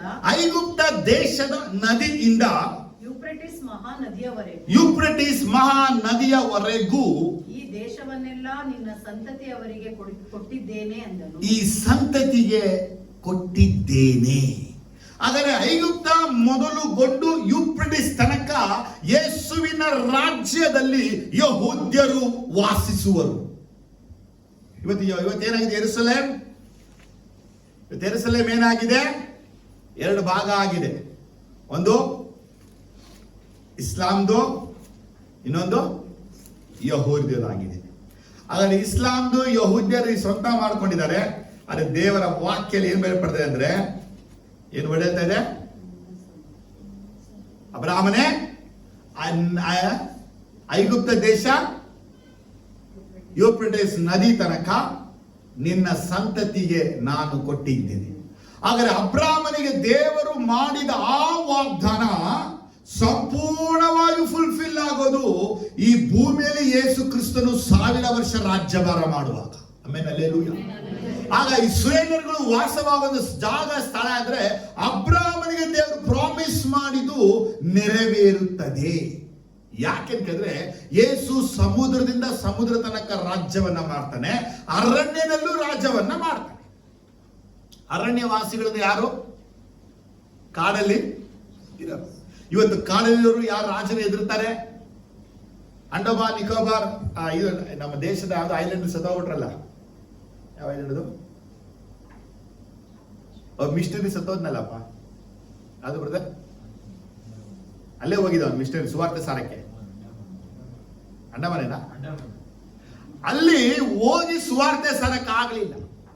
ಅದು ಯೇಸು ಕ್ರಿಸ್ತನ 1000 ವರ್ಷ ರಾಜ್ಯಭಾರದಲ್ಲಿ ಕಾಡು ಒಳಗೂ ಜನಗಳು ಯೇಸುವಿಗೆ ಅಡ್ಡ ಬೀಳ್ತಾರೆ. ಪಟ್ಟಣ ರಾಜ್ಯದಲ್ಲಿರುವಂತರು ಮಾತ್ರ ಅಡ್ಡ ಬೀಳೋದಲ್ಲ, ಅರಣ್ಯದಲ್ಲಿ ಇರುವಂತಗಳು ಆಫ್ರಿಕಾ ಖಂಡದಲ್ಲಿ ಇದುವರೆಗೂ ಕಾಡಿನ ಒಳಗೆ ಯಾರು ಹೋಗಿಲ್ಲ. ಆದರೆ ಯೇಸುವಿನ 1000 ವರ್ಷ ರಾಜ್ಯಭಾರದಲ್ಲಿ ಆಫ್ರಿಕಾ ಖಂಡದ ಒಳಗಿರುವಂತ ಅರಣ್ಯವಾಸಿಗಳು ಯೇಸುವಿಗೆ ಅಡ್ಡ ಬೀಳ್ತಾರೆ. ಶ್ರೀಲಂಕಾ ಆಗ್ಬೋದು, ಅಮೆರಿಕ ಆಗ್ಬೋದು, ಇಂಗ್ಲೆಂಡ್ ಆಗ್ಬೋದು, ಯಾವ ದೇಶಗಳಲ್ಲಿ ಅರಣ್ಯಗಳಿದೆಯೋ ಅವ್ರು ಯಾರಿಗೆ ಭಯಪಡದೆ ಜೀವಿಸ್ತಾ ಇದ್ದಾರೋ ಪ್ರಪಂಚದ ಮೂಲೆ ಮೂಲೆಯಲ್ಲಿರುವಂತಹ ಅರಣ್ಯವಾಸಿಗಳು ಯೇಸುವಿಗೆ ಅಡ್ಡ ಬಿದ್ದು ಆರಾಧಿಸುವ, ಯೇಸುವಿಗೆ ಕಾಣಿಕೆಗಳನ್ನ ತಂದು ಕೊಡೋರು. ಅದು ಪ್ರಾಫಿಟಿಕಲ್ ಬಯಲ್ಪಟ್ಟಿದೆ. ಅದು ನೆರವೇರಿದ ಯಾವಾಗ? 1000 ವರ್ಷ. ಆದ್ರೆ ಯೇಸುವಿನ ಆ ರಾಜ್ಯ ದಂಡವನ್ನ ಯೇಸು ಹಿಡಿದು ರಾಜ್ಯವನ್ನ ಮಾಡ್ತಾರೆ. ಯೇಸು ಸ್ವಾಮಿ ಸಭೆಗಳ ಕುರಿತು ಹೇಳ್ಪಟ್ಟಂತ ವಾಕ್ಯ ಏನಂತ ಕೇಳಿದ್ರೆ, ಸಭೆಯಲ್ಲಿ ಇರುವಂತವನು ಕಡೆಯ ತನಕ ದೇವರಿಗೆ ಮೆಚ್ಚುಗೆಯಾದ ಕಾರ್ಯಗಳನ್ನ ಮಾಡಿದ್ರೆ ಯೇಸು ಹೇಗೆ ತಂದೆಯಿಂದ ಅಧಿಕಾರವನ್ನ ಹೊಂದಿದ್ದಾನೋ ಹಾಗೆ ಅವನಿಗೆ ಜನಗಳ ಮೇಲೆ ಅಧಿಕಾರವನ್ನ ಕೊಡುವನು ಎಂಬುದಾಗಿ ಬಯಲ್ಪಟ್ಟಿದೆ. ಹಾಗಾದ್ರೆ ಈ ಒಂದು ಪ್ರಾಫಿಟಿಕಲ್ ವರ್ಡ್ ಸಭೆಗೆ ನೆರವೇರಿದ ಯಾವಾಗ ಅಂದ್ರೆ ಇದು ಯೇಸು ಕ್ರಿಸ್ತನ ಕಾಲದಲ್ಲಿದೆ, ಇವಾಗಲ್ಲ. ಇವತ್ತು ನಾವು ಜಯ ಹೊಂದಿದ್ದೀವಿ ಅಂದ್ರೂ ನಮಗೆ ಯಾವ ಕಬ್ಬಿಣದ ಕೋಲು ನಮಗೆ ಕೊಟ್ಟಿಲ್ಲ. ನಾವು ಸ್ಪಿರಿಚುವಲ್ ಆಗಿ ಆಕ್ಟಿವೇಶನ್ ಅನ್ನ ಮಾಡ್ತಾ ಇದೀವಿ. ನಮಗೆಲ್ಲರಿಗೂ ರಾಜ್ಯದಿಂದ ಕೊಡಲ್ಪಟ್ಟಿದೆ ಸ್ಪಿರಿಚುವಲ್ ಆಕ್ಟಿವೇಶನ್ ಅಲ್ಲಿ ಈವಿಲ್ ಫೋರ್ಸಸ್ ಗಳ ಮೇಲೆ ಅಧಿಕಾರವನ್ನ ಚಲಾಯಿಸ್ತೇವೆ. ಆದರೆ ಯೇಸುವಿನ 1000 ವರ್ಷ ರಾಜ್ಯವರ ಭೂಮಿಯಲ್ಲಿ ನಡೆಯುವಾಗ ಈ ಸಭೆಯ ಕಾಲದಲ್ಲಿ ದೇವರಿಗೆ ಮೆಚ್ಚುಗೆಯಾಗಿ ನಡೆದು ಅವರು ಮೆಚ್ಚುವ ಕಾರ್ಯಗಳನ್ನ ಮಾಡಿ ಅವರನ್ನ ತೃಪ್ತಿಪಡಿಸುವಂತವನಿಗೆ ಯೇಸು ಅವನಿಗೆ ಕೊಡುವ ಬಹುಮಾನ 18ರಲ್ಲಿ ಒಂದು ಏನು ಕಬ್ಬಿಣದ ಕೋಲನ್ನ ಕೊಡುವನು, ರಾಜ್ಯ ದಂಡವನ್ನ ಕೊಡುವನು. ಅವನ ಕೋಲವನ್ನು ಹಿಡಿದು ಯೇಸುವಿನ 1000 ವರ್ಷ ರಾಜ್ಯಭರದಲ್ಲಿ ಯಾವ ಸಭೆದು? ತುವತೈರ ಅನ್ನುವ ಸಭೆಯಲ್ಲಿ ಬರುವಂತಹ ಈ ಸಭಿಕರು ಅವತ್ತಿನ ಕಾಲದಲ್ಲಿ ಆ ಪ್ರಾಂತ್ಯದಲ್ಲಿ ಆ ಕಡೆಗಳಲ್ಲಿ ಜನಗಳಿಗೆ ಕಬ್ಬಿಣದ ಕೋಲಿನಿಂದ ಆಳ್ವಿಕೆ ಮಾಡುವರು. ಯೋಜನೆಗೆ ಅರ್ಥ ಆಯ್ತು? ನೀವು ಮತ್ತೆ ನಾನು ಯೆರೂಸಲೇಮಿನ ಆಳ್ವಿಕೆ ಮಾಡಲ್ಲ, ನೀವು ಮತ್ತೆ ನಾನು ಲೆಬನೋನ್ ಆಳ್ವಿಕೆ ಮಾಡಲ್ಲ. ಯೇಸು ಕ್ರಿಸ್ತನು ರಾಜಾದಿ ರಾಜನಾಗಿ ಭೂಮಿಯಲ್ಲಿ ಆಳ್ವಿಕೆ ಮಾಡುವಾಗ ಆತನ ಕೆಳಗೆ ದಾವೀದನು ರಾಜ್ಯನಾಗಿ ರಾಜ್ಯ ಮಾಡ್ತಾನೆ. ದಾವೀದನ ನಂತರ ರಾಜ್ಯವಾಗಿ ಬರುವಂತ ಯಾರು? ಅಪೊಸ್ತಲರು ರಾಜ್ಯಗಳನ್ನ ಮಾಡ್ತಾರೆ. ಅಪೊಸ್ತಲರಿಂದ ಬರುವಂತ ರಾಜ್ಯ ಸಭೆಗಳು ರಾಜ್ಯಗಳನ್ನ ಮಾಡ್ತಾರೆ. ಆದ್ರೆ ನಾವು ಎಲ್ಲಿ ಹುಟ್ಟಿ ಬೆಳೆದಿದೀವೋ ಅದಕ್ಕೆ ಪೌಲ ಹೇಳ್ತಾರೆ 1 ಕೊರಿಂಥ 6:3 ಜಗತ್ತಿಗೆ ನ್ಯಾಯ ತೀರಿಸುವಂತವ್ರು ನೀವು ಕೋರ್ಟ್ಗೆ ಹೋಗಿ ಪೊಲೀಸ್ ಬಳಿ ಹೋಗಿ ನ್ಯಾಯ ಕೇಳುವುದು ಯಾವುದು ನ್ಯಾಯ ಎಂಬುದಾಗಿ ಕೇಳ್ತಾರೆ. ನಾಳೆ ಬಿದ್ದು ಹೋದ ದೇವದೂತರಿಗೂ ಜನರಿಗೂ ನ್ಯಾಯ ವಿಚಾರಣೆ ಮಾಡಕ್ಕಾಗಿ ದೇವರು ನಮಗೆ ನ್ಯಾಯಾಧಿಪತಿಗಳಾಗಿ ಇಟ್ಟಿದ್ದಾನೆ. ಯಾವಾಗ? ಯೇಸು ಕ್ರಿಸ್ತನ 1000 ವರ್ಷ ರಾಜ್ಯಕಾಲದಲ್ಲಿ. ಪ್ರಕಟಣೆ 12:5 ಓದುವಾಗ ಮತ್ತೆ ಅದೇ ಬೈಬಲ್ ನೋಡ್ತೀವಿ. ಏನ್ ಮಾಡಿದ್ರೆ, ಆಕೆಗೆ ಜನಾಂಗಗಳನ್ನು ಕಬ್ಬಿಣದ ಕೋಲಿಂದ ಆಳಬೇಕಾದ ಒಂದು ಗಂಡು ಮಗು ಎತ್ತಳು. ಆ ಕೂಸು ಪಕ್ಕನೆ ದೇವರ ಬಳಿಗೂ ಸಿಂಹಾಸನ ಬಳಿಗೂ ಎತ್ತಲ್ಪಟ್ಟಿತ್ತು. ಇದು ಇಸ್ರೇಲಲ್ಲಿ ಹುಟ್ಟು ಬರುವಂತ ಒಂದು ಜನಾಂಗದ ಕುರಿತಾಗಿ ಹೇಳಲ್ಪಟ್ಟಂತ ಮಾತು, ಒಂದು ಪ್ರಾಫಿಟಿಕಲ್ ವರ್ಡ್. ಈ ಪ್ರಾಫಿಟಿಕಲ್ ವರ್ಡ್ ಅನ್ನ ಕೆಲವರು ಯೇಸುವಿಗೆ ಹೋಲಿಸಿ ಹೇಳುವುದು ಉಂಟು.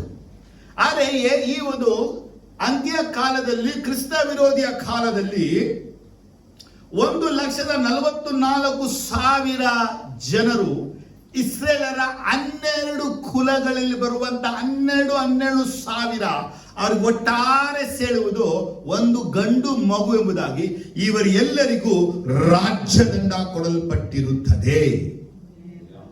ಆಮೇಲೆ ಯಾವುದಿದು?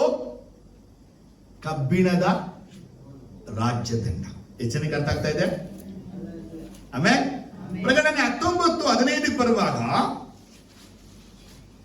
ಪ್ರಕಟಣೆ 19:15 ಬರುವಾಗ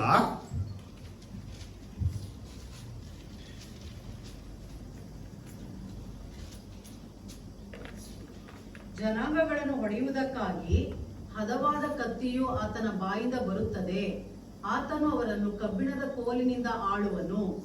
ಆತನು ಸರ್ವಶಕ್ತನಾದ ದೇವರ ಉಗ್ರ ಕೋಪವೆಂಬ ದ್ರಾಕ್ಷಿಯ ತೊಟ್ಟಿಯಲ್ಲಿರುವುದನ್ನು ತುಳಿಯುತ್ತಾನೆ. ಆಮೇನ್. ಇಲ್ಲಿ ಮತ್ತೆ ಬರೆಯಲ್ಪಟ್ಟಿದೆ ಏನು ವಾಕ್ಯ ಅಂತ ಕೇಳಿದ್ರೆ, ಯೇಸು ಸ್ವಾಮಿ ಯಾವಾಗ ಹರ್ಮೆಗೆದೋನ್ ಅನ್ನುವಂತ ಯುದ್ಧ ನಡೀತಿದೆ. ಆ ಯುದ್ಧ ಆಂಟಿ ಕ್ರೈಸ್ಟ್ಗೂ ನಡೆಯುವಂತ ಯುದ್ಧ ಮೆಗಿದೋ ಬೆಟ್ಟದಲ್ಲಿ. ಆ ಮೆಗಿದೋ ಬೆಟ್ಟದಲ್ಲಿ ಯೇಸು ಬರುತ್ತಾನೆ. ಯೇಸುವೊಂದಿಗೆ ಆತನ ಮಕ್ಕಳುಗಳು ಬರ್ತಾರೆ. ಅದೇ 11ರಿಂದ ನಾವು ನೋಡುವಂತ ವಾಕ್ಯ. ಆತನ ಬಗ್ಗೆ ಪರಲೋಕ ತೆರೆಯಲ್ಪಟ್ಟಿದ್ದೆ. ಬಿಳಿ ಕುದುರೆ ಯೇಸು ಹತ್ತಿದವನಾಗಿ ಬರುತ್ತಾನೆ. ಆತನ ನಂಬಿಗಸ್ತನು ಸತ್ಯವಂತನು ಎಂಬುದಾಗಿ ಹೆಸರು. ಆತನು ನೀತಿಯಿಂದ ನ್ಯಾಯ ವಿಚಾರಿಸುತ್ತಾನೆ. ಯುದ್ಧವನ್ನು ನೀತಿಯಿಂದಲೇ ಮಾಡುತ್ತಾನೆ. ಆತನ ಕಣ್ಣುಗಳು ಬೆಂಕಿಯ ಉರಿಯಂತೆವೆ. ಆತನ ತಲೆ ಮೇಲೆ ಅನೇಕ ಮಕುಟಗಳಿವೆ. ಆತನಿಗೆ ಒಂದು ಹೆಸರು ಬರೆಯಲ್ಪಟ್ಟಿದೆ, ಅದು ಆತನ ಹೊರತು ಮತ್ಯಾರಿಗೂ ತಿಳಿಯದು. ಆತನ ರಕ್ತಪೋಕ್ಷಿತವಾದ ವಸ್ತ್ರವನ್ನು ಧರಿಸಿಕೊಂಡಿದ್ದನು. ಅವನಿಗೆ ದೇವರ ವಾಕ್ಯ ಎಂಬ ಹೆಸರು. ಪರಲೋಕದಲ್ಲಿರುವ ಸೈನ್ಯದವರು ಶುಭ್ರವಾಗಿಯೂ ನಿರ್ಮಲವಾಗಿಯೂ ಇರುವ ನಯವಾದ ನಾರುಮಡಿ ಧರಿಸಿಕೊಂಡು ಬಿಳಿ ಕುದುರೆಗಳ ಮೇಲೆ ಹತ್ತಿದವರಾಗಿ ಆತನ ಹಿಂದೆ ಬರುವರು. ಆತನ ತೊಡೆಯ ಮೇಲನ ವಸ್ತ್ರದಲ್ಲಿ ರಾಜಾದಿ ರಾಜನು ಕರ್ತರ ಕರ್ತನೆಂಬ ಹೆಸರು ಬರೆದದೆ. ಇದು ಕಡೆಯ ಕಾಲದಲ್ಲಿ ನಡೆಯುವಂತ ಆರ್ಮೆಗದೋ ಇದು ನಡೆಯುವಂತಾಗ ಯೇಸು ಕ್ರಿಸ್ತನು ಈ ಭೂಮಿಗೆ ಬರುವಂತ ಒಂದು ಕಾರ್ಯ ಇದು. ಜೀಸಸ್ ಬಿಳಿ ಕುದುರೆನ ಹತ್ತಿದವನಾಗಿ ಬಂದರೆ ಅವನ ಸಂಗಡ ಜಯವನ್ನ ಹೊಂದಿರುವಂತ ಪರಿಶುದ್ಧ ದೇವ ಮಕ್ಕಳುಗಳು, ಪರಿಶುದ್ಧ ಸೈಂಟ್ಗಳು ಬಿಳಿ ಕುದುರೆನ ಹತ್ತಿದವರಾಗಿ ಬರುತ್ತಾರೆ. ಆಗ ಯೇಸು ಕ್ರಿಸ್ತನ ವಾಕ್ಯ ಹೇಳ್ತಿದೆ, ಆತನ ಬಾಯಿಯಿಂದ ಹದವಾದ ಕತ್ತಿಯು ಹೊರಡುತ್ತಾ ಇತ್ತು. ಆತನು ಅವರನ್ನು ಕಬ್ಬಿಣದ ಕೋಲಿನಿಂದ ಆಳುವನು. ಆಮೇಲೆ ಹಾಗಾದ್ರೆ ಬಿಳಾಮ್ ಅಲ್ಲಿ ಕಂಡಿದ್ದು ಒಬ್ಬಾತನ ನೋಡ್ತಾ ಇದ್ದಾನೆ, ನನಗೆ ಚೆನ್ನಾಗಿ ಕಾಣಿಸ್ತಾ ಇದ್ದಾನೆ. ಅವನು ಸಮೀಪದಲ್ಲಿಲ್ಲ, ಆತನು ದೂರದಲ್ಲಿದ್ದಾನೆ. ಆತನ ಕೈಯಲ್ಲಿ ರಾಜ್ಯದಂಡ ಇದೆ. ಅವನು ಮೋಹಾಬ್ಯರನ್ನ ನಿರ್ನಾಮ ಮಾಡುವನು. ವಾಕ್ಯ 23 ಅರಣ್ಯಕಾಂಡ 23 17ನೇ ವಾಕ್ಯ ನೋಡುವಾಗ, ಅವನು ಮೋಹಾಬ್ಯರ ತಲೆಯನ್ನು ಸೀಳಿ ಹಾಕಿದ್ದಾನೆ, ಯುದ್ಧ ವೀರ ಎಲ್ಲರನ್ನು ಕೆಡವಿ ಬಿಟ್ಟಿದ್ದಾನೆ. ಅದಲ್ಲದೆ ಎದೋಮಿನ ದೇಶವನ್ನು ಸ್ವಾಧೀನಪಡಿಸಿಕೊಂಡಿದ್ದಾನೆ. ಹಗೆಗಳಾದ ಸೆರಾಯಿನವರು ಅವನಿಗೆ ಅಧೀನರಾದರು. ಕೇಳ್ತಾ ಇದ್ದೀರಾ? ಆಮೇಲೆ 17ರಲ್ಲಿ ಕಡೆಯ ಭಾಗ 18 ನೋಡಿ.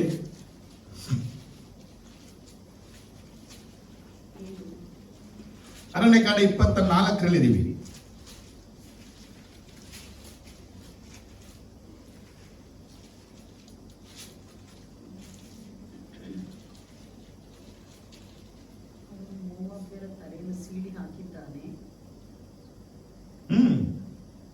ವೀರರೆಲ್ಲರನ್ನು ಕೆಡವಿಬಿಟ್ಟಿದ್ದಾನೆ. ಅದಲ್ಲದೆ ಏದೋಮ್ಯರ ದೇಶವನ್ನು ಸ್ವಾಧೀನಪಡಿಸಿಕೊಂಡಿದ್ದಾನೆ. ಹಗೆಗಳಾದ ಸೇಯಿರಿನವರು ಅವನಿಗೆ ಅಧೀನರಾದರು. ಆಮೆನ್. ಇಲ್ಲಿ ಏನ್ ಮಾಡಿದೆ? ಮೋಹಾಬ್, ಏದೋಮ್, ಸೆರಾಯ್ ಅನ್ನುವಂತ 3 ರಾಜ್ಯಗಳ ಹೆಸರು ಬರೆಯಲ್ಪಟ್ಟಿದೆ. ಹಾಗಾದ್ರೆ ಆಂಟಿ ಕ್ರಿಸ್ಟ್ಗೆ ಸಪೋರ್ಟ್ ಆಗಿ ಬರುವಂತ ಇವರನ್ನ ನಾಶಪಡಿಸುವಂತ ವಿಚಾರವನ್ನ ಬಿಳಾಮ್ ಅವತ್ತೇ ನೋಡ್ಬಿಟ್ಟ. ಯಾವತ್ತೋ? ಜೋರಾಗಿ ಹೇಳಿ, ಯಾವತ್ತೋ? ಅವತ್ತೇ ನೋಡ್ದ. ಹಾಗಾಗಿ ಅವನು ಈ ದರ್ಶನವನ್ನ ಕಂಡಾಗ ಈ ಪ್ರವಾದನೆಯನ್ನ ನುಡಿದಿದ್ದಾನೆ. ಆದ್ರೆ ಈ ಪ್ರವಾದನೆ ನುಡಿದಿದ್ದು ನೆರವೇರುತ್ತೆ ಮುಂದೆ. ಆದ್ರೆ ಅದು ಅವನು ಅನುಭವಿಸಲ್ಲ. ಅವನು ಇವತ್ತು ನರಕದಲ್ಲಿ ಇದ್ದಾನೆ. ಯಾರವನು? ಬೇಡ. ಎಷ್ಟು ಜನಕ್ಕೆ ವಿಷಯ ಅರ್ಥ ಇದ್ದಿದೆ? ಹಾಗಾದ್ರೆ ಆದಿಯಲ್ಲಿ ಯಾಕೋಬನ ಮುಖಾಂತರವಾಗಿ ಎಳಲ್ಪಟ್ಟ ರಾಜ್ಯದಿಂದ ಹಿಡಿಯತಕ್ಕವನು ಯಹೂದ ಕುಲದಲ್ಲಿ ಬಂದು, ಯಹೂದ ಕುಲದ ದಾವಿದನಿಂದ ಬಂದು, ದಾವಿದ ಹುಟ್ಟುವಂತ ಮಕ್ಕಳಲ್ಲಿ ಒಬ್ಬರಿಂದ ಬಂದು ಆತನು ಯೇಸುವಾಗಿ ಈ ಜಗತ್ತಿಗೆ ಬಂದನು. ಮತ್ತೆ ಬರೆದ ಸುವಾರ್ತೆ ನಾವು ನೋಡುವಾಗ ಅಧ್ಯಾಯ 2ರಲ್ಲಿ ಯೇಸು ಹುಟ್ಟಿದಾಗ 9ರಿಂದ 12 ವಾಕ್ಯ ಹೇಳುತ್ತೆ, ಜೋಯಿಸರು ಆತನನ್ನ ಹುಡುಕಿಕೊಂಡು ಬಂದರು. ಅವರು ಬಂದು ಏನ್ ಮಾಡಿದ್ರು? 11ನೇ ವಾಕ್ಯ ಹೇಳುತ್ತೆ, ಅವರು ಆ ಮನೆಯೊಳಕ್ಕೆ ಹೋಗಿ ಆ ಕೂಸನ್ನು ಅದರ ತಾಯಿಯಾದ ಮನೆಯ ಬಳಿಯಲ್ಲಿ ಕಂಡು ಕೂಸಿಗೆ ಸಾಷ್ಟಾಂಗ ನಮಸ್ಕಾರ ಮಾಡಿ ತಮ್ಮ ಗಂಟುಗಳನ್ನು ಬಿಚ್ಚಿ ಅದಕ್ಕೆ ಚಿನ್ನ, ಧೂಪ, ರಕ್ತ ಬೋಳಗಳನ್ನು ಕಾಣಿಕೆಯಾಗಿ ಕೊಟ್ಟರು. ಆಮೇಲೆ ಹಲ್ಲೆಲೂಯಾ. ನೋಡಿ, ಇವಾಗ ಅವ್ರು ಕೊಡ್ತಿರುವಂತ 3 ಗಿಫ್ಟ್ ಇಸ್ ಗುಡ್. ಏನ್ ಕೊಡ್ತಾ ಇದಾರೆ? ಹೌದು, ಧೂಪ ಕೊಡ್ತಾ ಇದ್ದಾರೆ. ಸಾಮಾನ್ಯ ಹೊಗೆ ಬೇಕು. ಯಾಕೆ ಬೇಕು? ಅದು ಒಂದು ಹೇಳುತ್ತೆ, ಹೈ ಪ್ರೀಸ್ಟ್ ಆಗಿ. ರಕ್ತ ಬೋಳ, ಅದು ಗಾಯಗಳಾದಾಗ ಅದು ಜೀಸಸ್ ನಮಗಾಗಿ ಸ್ಯಾಕ್ರಿಫೈಸ್ ಡೆತ್ ಆಗುತ್ತೆ ಅಂತ ನಾವು ಸೂಚಿಸಿ ಅನೇಕ ಸಲ ಹೇಳಿದ್ವಿ. ಅದೆಲ್ಲ ಆ ಕಡೆ ಇರುತ್ತೆ. ಆದ್ರೆ ಚಿನ್ನ ಕೊಟ್ರಲ್ಲ, ಏನ್ ಕೊಟ್ರು? ಏನ್ ಚಿನ್ನ ಕೊಟ್ರು? ಇದು ನಾವ್ ಹೇಗೆ ಹೇಳಿದೀವಿ ಹಿಂದೆ ಅಂದ್ರೆ, ಇವ್ರು ಇಲ್ಲಿಂದ ಐಗುಪ್ತ ದೇಶಕ್ಕೆ ಓಡಿ ಹೋಗ್ತಾ ಇದ್ದಾರೆ. ಐಗುಪ್ತ ದೇಶಕ್ಕೆ ಓಡಿ ಹೋದಾಗ ಅವ್ರಿಗೆ ಅಲ್ಲಿ ಜೀವನ ಮಾಡಕ್ಕೆ ಅವ್ರಿಗೆ ಏನ್ ಬೇಕಿತ್ತು? ಹಣ. ಅದಕ್ಕಾಗಿ ಇವರು ಕೊಟ್ಟಂತ ಚಿನ್ನ, ಇವರು ಕೊಟ್ಟ ರಕ್ತಗೋಳ, ಇವರು ಕೊಟ್ಟ ಧೂಪವನ್ನು ಅವರು ಸೇಲ್ ಮಾಡಿ 2 ವರ್ಷಗಳು ಐಗುಪ್ತ ದೇಶದಲ್ಲಿದ್ರು. ನಿಜವಾದ ಸಂಘಟನೆ ಸತ್ಯ ಏನಪ್ಪಾ ಅಂದ್ರೆ, ಯೇಸು ಐಗುಪ್ತ ದೇಶಕ್ಕೆ ಹೋಗಿ ಇದ್ದ 2 ವರ್ಷಗಳು ನೋ ಐಡಲ್ಸ್, ನೋ ಡಿಮನ್ಸ್ ಇನ್ ಈಜಿಪ್ಟ್. ಐಗುಪ್ತ ದೇಶದಲ್ಲಿ ಒಂದು ದೇವರು, ಒಂದು ದೇವತೆ ಇಲ್ಲ. ಎಲ್ಲ ಮುಗ್ಗರಿಸಲ್ಬಿಟ್ಟಿತ್ತು. ಹೇಗೆ ದಾಗೋನನ್ನು ಎತ್ಕೊಂಡು ಹೋಗಿ ಒಡಂಬಡಿಕೆ ಮಂಜೂಷ ಪಕ್ಕ ಇಟ್ಟಾಗ ಅದರ ಕತ್ತು ಕೈ ಕಡಲ್ಪಟ್ಟಿತ್ತೋ, ಅದೇ ರೀತಿ ಯೇಸು ಐಗುಪ್ತ ದೇಶದಲ್ಲಿ ಇದ್ದಂತ ವರ್ಷಗಳಲ್ಲಿ ಅಲ್ಲಿರುವ ಯಾವ ದೇವರುಗಳು ಇರಲಿಲ್ಲ. ಅಲ್ಲಿ ಎಲ್ಲವೂ ಸಮಭೂಮಿ ಆಗ್ಬಿಟ್ಟಿತ್ತು. ಅದೇ ಕೀರ್ತನೆ ಬಯಲ್ಪಟ್ಟಿರೋ ವಾಕ್ಯಗಳು ನೀವು ಕೀರ್ತನೆ ನೋಡುವಾಗ, ಕೀರ್ತನೆಗಳಲ್ಲಿ ನೋಡಿ,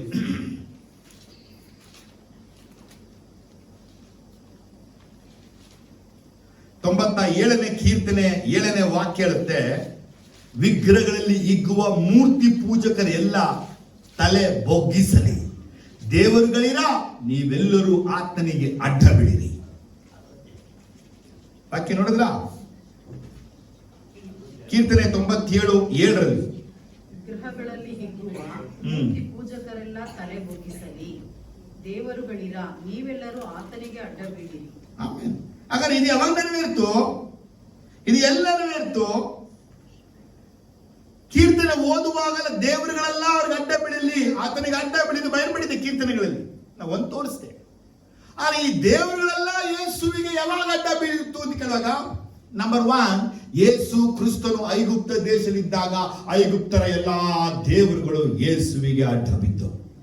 ಆಮೇಲೆ ಹಲ್ಲೆಲೂಯಾ. ಸಂತೋಷವಾಗಿ ಹೇಳ್ಬೇಕು, ನಮ್ಮ ದೇವರನ್ನ ಮಹಿಮೆ ಪಡಿಸ್ತಾ ಇದ್ದೀವಿ. ಆಮೆನ್. ಯಾರಿಗೆ? ನಮೇ ಸರ್. ಹಾಗಾದ್ರೆ ಐಗುಪ್ತ ದೇಶಕ್ಕೆ ಹೋಗಕ್ಕಾಗಿನೇ ಆ ರಕ್ತ ಬೋಳವನ್ನು, ಆ ಧೂಪವನ್ನು, ಆ ಚಿನ್ನವನ್ನ ಉಪಯೋಗಿಸಿಕೊಂಡರು. ಅದು ಆತನ ಸೇವೆಯ ಕುರಿತು, ಅದನ್ನು ಮಾಡುವ ಕಾರ್ಯದ ಕುರಿತಾಗಿ ನಿಮಗೆ ಹಿಂದೆ ಹೇಳಿದುಂಟು. ಆದ್ರೆ ಇವತ್ತು ಅದನ್ನ ನಿಮ್ಗೆ ಹೇಳ್ತಾ ಇಲ್ಲ. ಆ ಬಂದಂತ ರಾಜರುಗಳು ತಮ್ಮ ಚಿನ್ನದ ರಾಜ್ಯದಂಡವನ್ನೇ ಮಗುವಿಗೆ ಕೊಟ್ಟರು. ಹೇಳು, ಆ ಮಗುವಿಗೆ ಚಿನ್ನವನ್ನು ಕೊಟ್ಟರುವಾಗ ಈ ರಾಜರುಗಳು ರೆಪ್ರೆಸೆಂಟ್ ಮಾಡ್ತಾ ಇದ್ದಾರೆ, ಈ ಜಗತ್ತನ್ನ ಆಳುವಂತ ನಾವು ರಾಜರುಗಳಾಗಿದ್ದೇವೆ. ಆದ್ರೆ ಹುಟ್ಟಿರುವಂತ ಮಗು ಯೇಸು ಕ್ರಿಸ್ತನೇ, ನೀನೇ ರಾಜ್ಯವನ್ನ ಆಳುವಂತನೆಂಬುದಾಗಿ ತಮ್ಮ ರಾಜ್ಯದಂಡ, ಚಿನ್ನದ ರಾಜದಂಡವನ್ನ ಈ ಮಗು ಯೇಸುವಿನ ಕೈಗೆ ಕೊಟ್ಟರು.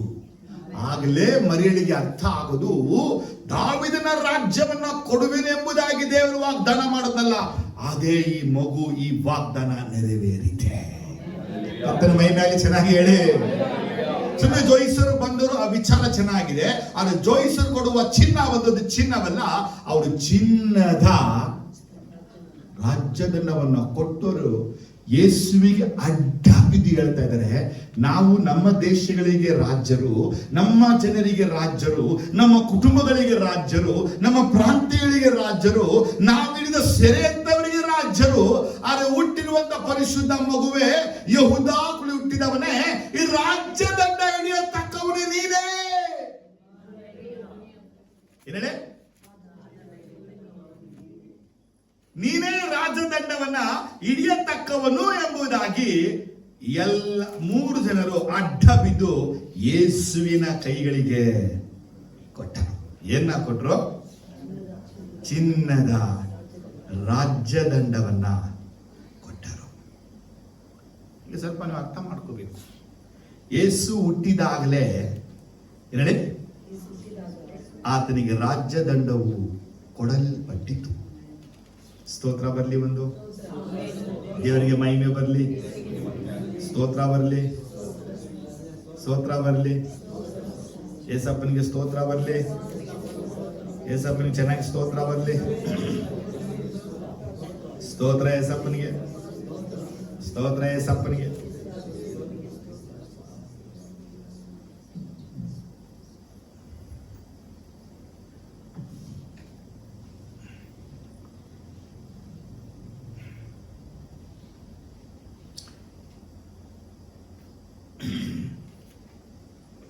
ರಾಜ್ಯದಂಡಗಳನ್ನ ಅವರು ಯೇಸು ಹುಟ್ಟಿದಾಗ ಆತನಿಗೆ ಕೊಟ್ಟರು. ಆದ್ರೆ ಯೇಸು ಅವರು ಕೊಡುವ ರಾಜ್ಯದಂಡವನ್ನ ಹಿಡಿದು ರಾಜ್ಯ ಮಾಡುವವನ್ ಅಲ್ಲ.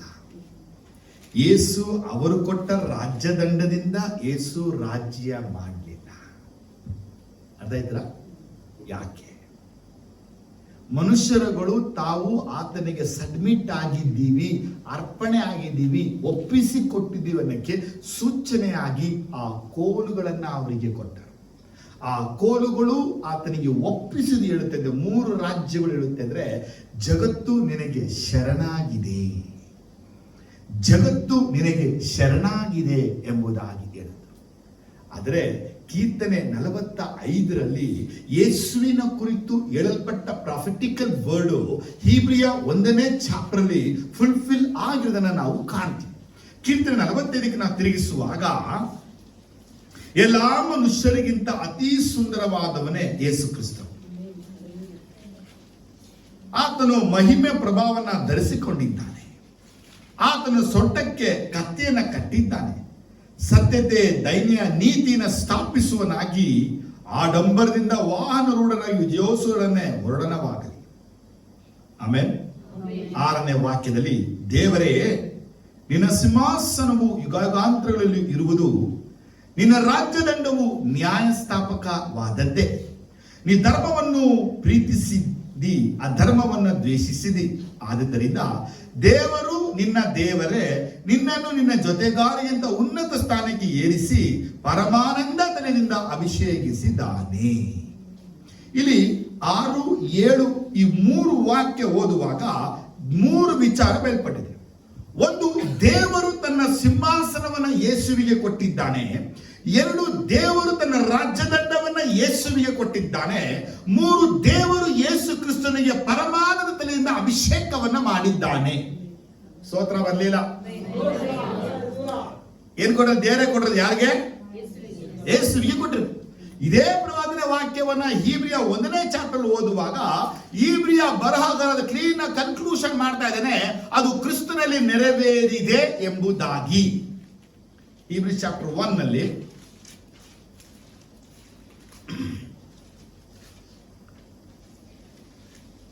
8-9 ನೋಡುವಾಗ, ಮಗನ ವಿಷಯದಲ್ಲಿ ಆದರೂ ದೇವರೇ, ನಿನ್ನ ಸಿಂಹಾಸನವು ಯುಗಾಯುಗಾಂತರಗಳಲ್ಲಿಯೂ ಇರುವುದು, ನ್ಯಾಯದಂಡವೇ ನಿನ್ನ ರಾಜ್ಯದಂಡವಾಗಿದೆ. ಏನೇಳೆ?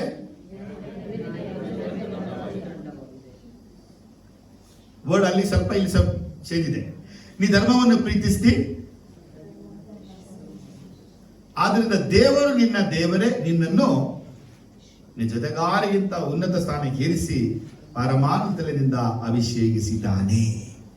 ಜೀಸಸ್ ಈ ವಾಕ್ಯವನ್ನ ಫುಲ್ಫಿಲ್ ಆಗಿದ್ದನ್ನ ಜೀಸಸ್ ನಾವು ಕಾಣ್ತೀವಿ.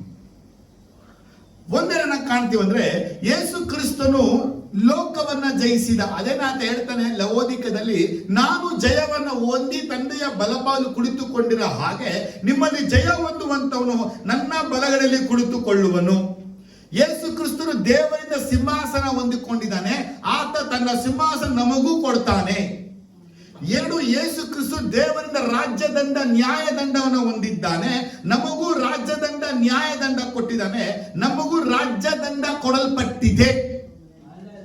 ಜೋರಾಗಿ ಹೇಳಿ. ಯೇಸು ಕ್ರಿಸ್ತನಿಗೆ ದೇವರು ಪರಮಾನಂದ ತೈಲದಿಂದ ಅಭಿಷೇಕ ಮಾಡಿದ ಹಾಗೆ ಯೇಸುವೂ ನಮಗೆ ಪರಮಾನಂದ ತೈಲದಿಂದ ಅಭಿಷೇಕ ಮಾಡಿದ್ದಾನೆ. ಯೇಸುವಿಗೆ ಸಿಂಹಾಸನ, ಯೇಸುವಿಗೂ ರಾಜ್ಯದಂಡ, ಯೇಸುವಿಗೂ ಪರಮಾನಂದ ತೈಲದ ಅಭಿಷೇಕ ಅದನ್ನು ಯೇಸು ನಮಗೆ ಕೊಟ್ಟಿದ್ದಾನೆ, ಅವರನ್ನ ನಂಬುವುದರ ಮೂಲಕ. ಹೆಚ್ಚಿಗೆ ಅರ್ಥ ಆಯ್ತು ಈಗ? ಆಗ ನಮ್ಗೆಲ್ಲರಿಗೂ ಏನಿದೆ? ಅದು ನಮ್ ಯೇಸುವಿಗೆ ಯುಕ್ಕಲಲ್ಲ. ಅದು ಮುಖ್ಯ. ಯೇಸು ಸ್ವಾಮಿ ಸಿಂಹಾಸನ ನಮ್ಗೆ ಕೊಟ್ಬಿಟ್ರು, ಯೇಸು ಸ್ವಾಮಿಯ ರಾಜ್ಯ ನಮಗೂ ಕೊಟ್ಬಿಟ್ರು, ಯೇಸು ಸ್ವಾಮಿಯ ಅಭಿಷೇಕ ನಮ್ಗೆ ಕೊಟ್ಬಿಟ್ರೆ ನಾವು ಯೇಸು ಏನಾಗ್ಬಿಟ್ಟು, ಅದು ಯಾವತ್ತೂ ತಳ್ಕೊಳ್ಬೇಡಿ, ತಪ್ಪು. ಅದು ಯಾವತ್ತು ತಪ್ಪು. ಹಾಗಾದ್ರೆ ಆ ಒಂದು ಪ್ರವಾದನ ವಾಕ್ಯ ಕ್ರಿಸ್ತನೇ ನೆರವೇರಿದು ಮಾತ್ರವಲ್ಲದೆ ಯೇಸುವಿಗೆ ಆ ರಾಜ್ಯದಂಡ ಕೊಡಲ್ಪಟ್ಟಿದೆ. ಯಾಕೆ ಯೇಸುವಿಗೆ ಕೊಡಲ್ಪಟ್ಟಿತ್ತು ಅಂದ್ರೆ, ಯೇಸುವಿನ ನ್ಯಾಯಕ್ಕಾಗಿ, ಯೇಸುವಿನ ಧರ್ಮಕ್ಕಾಗಿ. ಹಾಗಾದ್ರೆ ಯಹೂದ ಕುಲದಲ್ಲಿ ಹುಟ್ಟು ಬರುವವನು ರಾಜ್ಯದಂಡ ತಕ್ಕವನು, ಹಿಡಿಯತಕ್ಕವನು ಯಾರು ಅಂತಂದ್ರೆ, ಯಹೂದ ಕುಲದಲ್ಲಿ ದೇವರು ಹಾಗೇ ನಾವು ನೋಡ್ಕೊಂಡು ಬಂದ್ರೆ ಒಂದಲ್ಲ ಒಂದು ಅನ್ಯಾಯ, ಅಧರ್ಮ, ಅಕ್ರಮ, ಮೋಸ, ವಂಚನೆ, ಕಪಟ ನಡೆದಿದ್ದು ಉಂಟು. ಇವತ್ತು ಸಭೆ ಕುರಿತು ಅದನ್ನೇ ಮಾತಾಡ್ತಾನೆ. ನಿನ್ನೊಳಗೆ ನೀತಿ, ನ್ಯಾಯ, ಧರ್ಮ, ಸತ್ಯ ಇದ್ರೆ ದೇವರು ನಿನಗೆ ರಾಜ್ಯದಂಡವನ್ನ ಕೊಟ್ಟಿದ್ದಾನೆ. ನಿನಗೆ ಅನೀತಿ, ಅಧರ್ಮ, ಅಕ್ರಮ, ಮೋಸ, ವಂಚನೆ, ಕಪಟ, ಸುಳ್ಳು, ಅನ್ಯಾಯ, ಮೋಸಕರವಾಗಿ ನೀವು ಮಾತಾಡಿದ್ರೆ ದೇವರು ನಿನಗೆ ರಾಜ್ಯದಂಡವನ್ನು ಕಿತ್ಕೊಳ್ತಾನೆ. ನಿಮ್ಮ ಬಗ್ಗೆ ಹೇಳ್ತಾರೆ, ನಿಮಗೆ ದೇವರು ರಾಜ್ಯದಂಡವನ್ನ ಕೊಟ್ಟಿದ್ದಾನೆ. ಈ ರಾಜ್ಯದಂಡ ಯಾಕೆ ಕೊಟ್ಟನಂದ್ರೆ, ಯೇಸು ನ್ಯಾಯವಾಗಿರುವುದಕ್ಕಾಗಿ ಕೊಟ್ಟಿದ್ದಾನೆ. ಯೇಸು ನೀವು ನ್ಯಾಯವಾಗಿದ್ರೆ ನಿಮಗದನ್ನ ಕೊಡ್ತಾನೆ. ನೀವು ಎಷ್ಟು ನ್ಯಾಯವಾಗಿದ್ದೀರಾ, ಎಷ್ಟು ಸತ್ಯವಾಗಿದ್ದೀರಾ, ಎಲ್ಲಿ? ಮನೆಯಲ್ಲಿ, ಕುಟುಂಬದಲ್ಲಿ, ಸಭೆಯಲ್ಲಿ, ಸೇವೆಯಲ್ಲಿ, ವ್ಯಾಪಾರದಲ್ಲಿ, ಬಿಸ್ನೆಸ್ ಅಲ್ಲಿ, ಸ್ಕೂಲಲ್ಲಿ, ಕಾಲೇಜಲ್ಲಿ ನ್ಯಾಯವಾಗಿ ಎಷ್ಟಿದ್ದೀರಾ, ಧರ್ಮವಾಗಿ ಎಷ್ಟಿದ್ದೀರಾ, ಸತ್ಯವಾಗಿ ಎಷ್ಟಿದ್ದೀರಾ? ನಿಮಗೆ ನೀತಿ, ನ್ಯಾಯ, ಧರ್ಮವಾಗಿದ್ರೆ ನಿಮ್ಮ ಬಲಗೈಯಲ್ಲಿ ರಾಜ್ಯದಂಡ ಇದೆ ಅಂತೇಳಿ ಮರಿಲೇಬೇಡಿ. ಆದ್ರೆ ಅನ್ಯಾಯವಾಗಿ ಮಾತಾಡೋದು, ಮೋಸಕರವಾಗಿ ಮಾತಾಡೋದು, ವಂಚನೆಯ ಮಾತಾಡೋದು, ಕಪಟವಾಗಿ ಮಾತಾಡೋದು, ಮುಖ ವೇಷ ಹಾಕೊಳ್ಳೋದು, ಕಪಟ ವೇಷ ಹಾಕೊಳ್ಳೋದು, ಹೊರಗೊಂತರ ಇದ್ರೆ ನೀವು ಅನ್ಕೋಬಹುದು ರಾಜ್ಯದಂಡ ಇದೆ ಅಂತ. ಅದು ಸುಳ್ಳು. ಅದು ಹುಲ್ಲಿಂದ ಮಾಡಲ್ಪಟ್ಟ ರಾಜ್ಯದಂಡ, ಕಬ್ಬಿಣದ ರಾಜ್ಯದಂಡ ಅಲ್ಲ. ಕೋಲು ಮರದಿಂದ ಮಾಡಲ್ಪಟ್ಟ ರಾಜ್ಯದಂಡವನ್ನ ಸುಟ್ಟಾಕ್ಬಿಡ್ಬೋದು. ಕಬ್ಬಿಣ ಮಾಡಲ್ಪಟ್ಟದನ್ನ ಅದನ್ನ ಮುರಿಯೋಕ್ಕೂ ಆಗಲ್ಲ, ಅದು ಬಲವುಳ್ಳದು. ಎಚ್ಚರಿಕೆ ವಿಷಯ ಅರ್ಥ ಆಗ್ತದೆ. ಆಮೇಲೆ ಹಾಗಾದ್ರೆ ಯಾಕೋಬನು ಹೇಳಿದಂತ ಆ ಪ್ರವಾದನ ವಾಕ್ಯ ಕ್ರಿಸ್ತನಲ್ಲಿ ನೆರವೇರಿದು ಹೀಬ್ರಿಯ ಬರಹಗಾರ ಹೇಳುತ್ತಾ ಇದ್ದಾನೆ. ಯೇಸು ಕ್ರಿಸ್ತನು ಈ ಭೂಮಿಯಲ್ಲಿ ಹುಟ್ಟಿ, ಕಳೆದ ವಾರ ಅದನ್ನು ಹೇಳಿದೆ ಒಂದು ವಿಚಾರ, ಜೀಸಸ್ ರಿಸರಕ್ಷನ್ ಕುರಿತು ನಾವು ಮಾತಾಡಿದೆ. ಜೀಸಸ್ನ ಪುನರುತ್ಥಾನದ ಉದ್ದೇಶ ಎರಡು. ಒಂದೇನಳಿ, ಆತನ ಶರೀರ ಕೊಳತೆ ಹೋಗಬಾರ್ದು. ಇವತ್ತು ನಿನ್ನನ್ನು ಪಡೆದೆನು ಅಂತ ಯೇಸು ಹೇಳಿದ್ರು. ಯೇಸು ತಂದೆಯಾದ ದೇವರು ಕ್ಷಮಿಸಿ, ತಂದೆಯಾದ ಹೇಳಿದ್ರು ಇವತ್ತು ನಿನ್ನನ್ನ ಪಡೆದನು. ಯೇಸು ಪುನರುತ್ಥಾನ ಆಗದೆ ಹೋಗಿದ್ರೆ ಯೇಸು ತಂದೆ ದೇವರಿಗೆ ಮಗನೇ ಅಲ್ಲ. ದಾವೀದನಿಗೆ ಮಾಡಲ್ಪಟ್ಟ ಪ್ರವಾದನೆಗಳು ಕ್ರಿಸ್ತನ ನೆರವೇರಬೇಕಾಗಿದ್ರೆ ಕ್ರಿಸ್ತನ ಪುನರುತ್ಥಾನ ಆಗಲೇಬೇಕಾಗಿತ್ತು. ಅದನ್ನೇ ಅಪೊಸ್ತಲ ಕೃತ್ಯಗಳು 2ನೇ ಚಾಪ್ಟರ್ ನಾವು ಓದುವಾಗ 22ರಿಂದ ನಾವು 29 ವಾಕ್ಯ ಓದುವಾಗ ಅಲ್ಲಿ ಏನ್ ಬಯಲ್ಪಡಿದ್ರೆ ಯೇಸು ಕ್ರಿಸ್ತನು ಜೀವವನ್ನ ಬಿಟ್ಟು ಮತ್ತೆ ಜೀವ ತಗೊಳ್ತಾನೆ. ಆತನು ಜೀವ ಬಿಟ್ಟು ಜೀವ ತಗೊಳ್ಳೋ ಮಾತ್ರವಲ್ಲದೆ ಹೂಣಲ್ಪಡ್ತಾನೆ, ಸಮಾಧಿಯಿಂದ ಎದ್ದು ಬರ್ತಾನೆ. ಅದು ಮಾತ್ರವಲ್ಲದೆ ದೇವರು ಆತನನ್ನು ಎಬ್ಬಿಸಿ 33ನೇ ವಾಕ್ಯ ಹೇಳುತ್ತೆ, ಆತನು ದೇವರ ಬಲಗೈಯಿಂದ ಉನ್ನತ ಸ್ಥಾನಕ್ಕೆ ಏರಿಸಲ್ಪಟ್ಟು ವಾಗ್ದಾನವಾಗಿದ್ದ ಪವಿತ್ರಾತ್ಮ ವರವನ್ನ ತಂದೆಯಿಂದ ಹೊಂದಿ ನೀವು ನೋಡಿ ಕೇಳೋದನ್ನ ಸುರಿಸಿದ್ದಾನೆ. 30ನೇ ವಾಕ್ಯ ಹೇಳುತ್ತೆ, ನಿನ್ನ ಸಂತತಿಯವರ ಒಳಗೆ ಒಬ್ಬನನ್ನು ನಾನು ನಿನ್ನ ಸಿಂಹಾಸನ ಮೇಲೆ ಕುಳಿಸುವೆನು ಎಂದು ದೇವರು ಆಣೆಯಿಟ್ಟು ಹೇಳಿದ್ದು ಬಲ್ಲವನಾಗಿ ಮುಂದಾವುದನ್ನು ಕಂಡು ಕ್ರಿಸ್ತನ ಪುನರುತ್ಥಾನವನ್ನೇ ಕುರಿತು ಆತನು ಪಾತಾಳದಲ್ಲಿ ಬಿಡಲ್ಪಡಲಿಲ್ಲ ಎಂತಲೂ ಆತನ ಶರೀರವು ಕೊಳೆಯುವ ಅವಸ್ಥೆ ಅನುಭವಿಸುವುದಿಲ್ಲ ಎಂತಲೂ ಹೇಳಿದನು. ಅರ್ಥ ಆಯ್ತಾ? ಪ್ರಾಫಿಟ್ಗಳ ಒಳಗೆ ಫುಲ್ಫಿಲ್ ಆಗ್ತೈತೆ.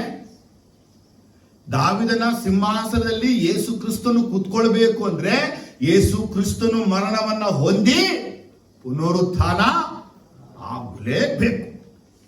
ರಿಸರೆಕ್ಷನ್ ಆಗದೆ ಅವರು ಸಿಂಹಾಸನ ಕೂತ್ಕೊಳ್ಳಕ್ಕೆ ಆಗೋದಿಲ್ಲ.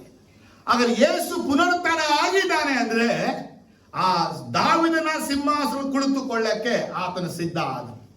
ಆತನು ಎಲ್ಲಿ ಕುಳಿತಾನೆ ಇವತ್ತು ಕೇಳಿದ್ರೆ ಅದನ್ನೇ ಕನ್ಫರ್ಮ್ ಮಾಡ್ತಾರೆ, ತಂದೆಯಾದ ದೇವರ ಬಲಗಡೆಯಿಂದ ಉನ್ನತ ಸ್ಥಾನದಲ್ಲಿ ಆತನ ಸಿಂಹಾಸನದಲ್ಲಿ ಕುಳಿತುಕೊಂಡಿದ್ದಾನೆ. ಈಗ ನೆರವೇರಬೇಕಾದ ಪ್ರಾಫಿಟಿಕಲ್ ವರ್ಡ್ ಯಾವುದು? 34:35 ಹೇಳುತ್ತೆ, ದಾವೀದನು ಆಕಾಶಕ್ಕೆ ಏರಿ ಹೋಗಲಿಲ್ಲವಲ್ಲ. ಜ್ವರ ಹೇಳಿ, ನಾನು ನಿನ್ನ ವಿರೋಧಿಗಳನ್ನು ನಿನ್ನ ಪಾದಗಳಿಗೆ ಪೀಠವಾಗ ಮಾಡುವ ತನಕ ನನ್ನ ಬಲಗಡೆಯಲ್ಲಿ ಕೂತುಕೊಂಡಿರು ಎಂದು ಕರ್ತನು ನನ್ನ ಒಡೆಯನಿಗೆ ನುಡಿದನು. 1 ಕೊರಿಂಥ 15:25ನೇ ವಾಕ್ಯ ಹೇಳುತ್ತೆ, ಸಮಸ್ತವು ಯೇಸು ಕ್ರಿಸ್ತನ ಪಾದಕ್ಕೆ ಹಾಕಲ್ಪಟ್ಟು ಆತನ ಅಧಿಕಾರ ಚಲಾಯಿಸ್ತಾನೆ ಎಂಬುದಾಗಿ. ಯಾವಾಗ? 1000 ವರ್ಷ ರಾಜ್ಯಭಾರ. ಕೊನೆ ವಾಕ್ಯದಲ್ಲಿ ಮುಗಿಸ್ತೇನೆ. 110ನೇ ಕೀರ್ತನೆಯಲ್ಲಿ ಬರೆಯಲ್ಪಟ್ಟಂತ ಆ ಪ್ರಾಫಿಟಿಕಲ್ ವರ್ಡ್ 110:2. ಯೆಹೋವನು ನಿನ್ನ ರಾಜದಂಡದ ಆಳಿಕೆಯನ್ನು ಚೀಯೋನಿನ ಹೊರಗೂ ಹಬ್ಬಿಸುವನು, ನಿನ್ನ ವೈರಿಗಳ ಮಧ್ಯದಲ್ಲಿ ದೊರೆತನ ಮಾಡು. ನೀನು ಸೈನ್ಯವನ್ನು ಕೂಡಿಸುವ ದಿನದಲ್ಲಿ ನಿನ್ನ ಪ್ರಜೆಗಳು ಸಂತೋಷದಿಂದ ತಾವಾಗಿಯೇ ಸೇರಿಕೊಳ್ಳುವರು. ಪರಿಶುದ್ಧ ವಸ್ತ್ರಭೂಷಿತರಾದ ನಿನ್ನ ಯುವಕ ಸೈನಿಕರು ಉದಯ ಕಾಲದ ಇಬ್ಬನಿಯಂತಿರುವರು. 5ರಿಂದ ನಿನ್ನ ಬಲಗಡೆಯಲ್ಲಿರುವ ಕರ್ತನು ತನ್ನ ಕೋಪದ ದಿನದಲ್ಲಿ ರಾಜರನ್ನು ಖಂಡಿಸುವನು. ಆತನು ಜನಾಂಗಗಳಲ್ಲಿ ನ್ಯಾಯ ಸ್ಥಾಪಿಸುವಾಗ ವಿಸ್ತಾರವಾದ ರಣರಂಗದಲ್ಲಿ ಶತ್ರುಗಳ ಶಿರಸ್ಸನ್ನು ಛೇದಿಸಿ ಹೆಣಗಳಿಂದ ಅದನ್ನು ತುಂಬಿಸುವನು. ಒಡೆಯನು ದಾರಿಯಲ್ಲಿ ಹಳ್ಳದ ನೀರು ಕುಡಿದು ತಲೆ ಎತ್ತುವನು. ಇದು ಯೇಸುವಿನ ರಾಜ್ಯದಲ್ಲಿ ನಡೆಯುವಂತ ವಿರೋಧಿಗಳಿಗೆ ಮಾಡುವ ಯೇಸುವಿನ ಕಾರ್ಯ. ಇಲ್ಲೇನಿದೆ? ಯೆಹೋವನು ನಿನ್ನ ರಾಜ್ಯದಂಡದ ಆಳಿಕೆಯನ್ನ ಚೀಯೋನಿನವರೆಗೂ ಹಬ್ಬಿಸುವನು. ಎಲ್ಲಿ ಹೇಳ್ತಾರೆ, ಅಬ್ರಹಾಮನೇ ನನ್ನ ಕಣ್ಣೆತ್ತಿ ನೋಡು, ಎಷ್ಟು ದೂರ ನೋಡ್ತೀಯ ಅಷ್ಟು ನಿನಗೆ. ಇವತ್ತು ನಿಮ್ಗೆ ಯಾವ್ದೋ ಮಾಲ್ ಕರ್ಕೊಂಡು ಹೋಗ್ಬಿಟ್ಟು ನೀನೇನೆಲ್ಲ ತಗೋತಿದೆಲ್ಲ ನಿನಗೆ ಅಂದ್ಬಿಟ್ರೆ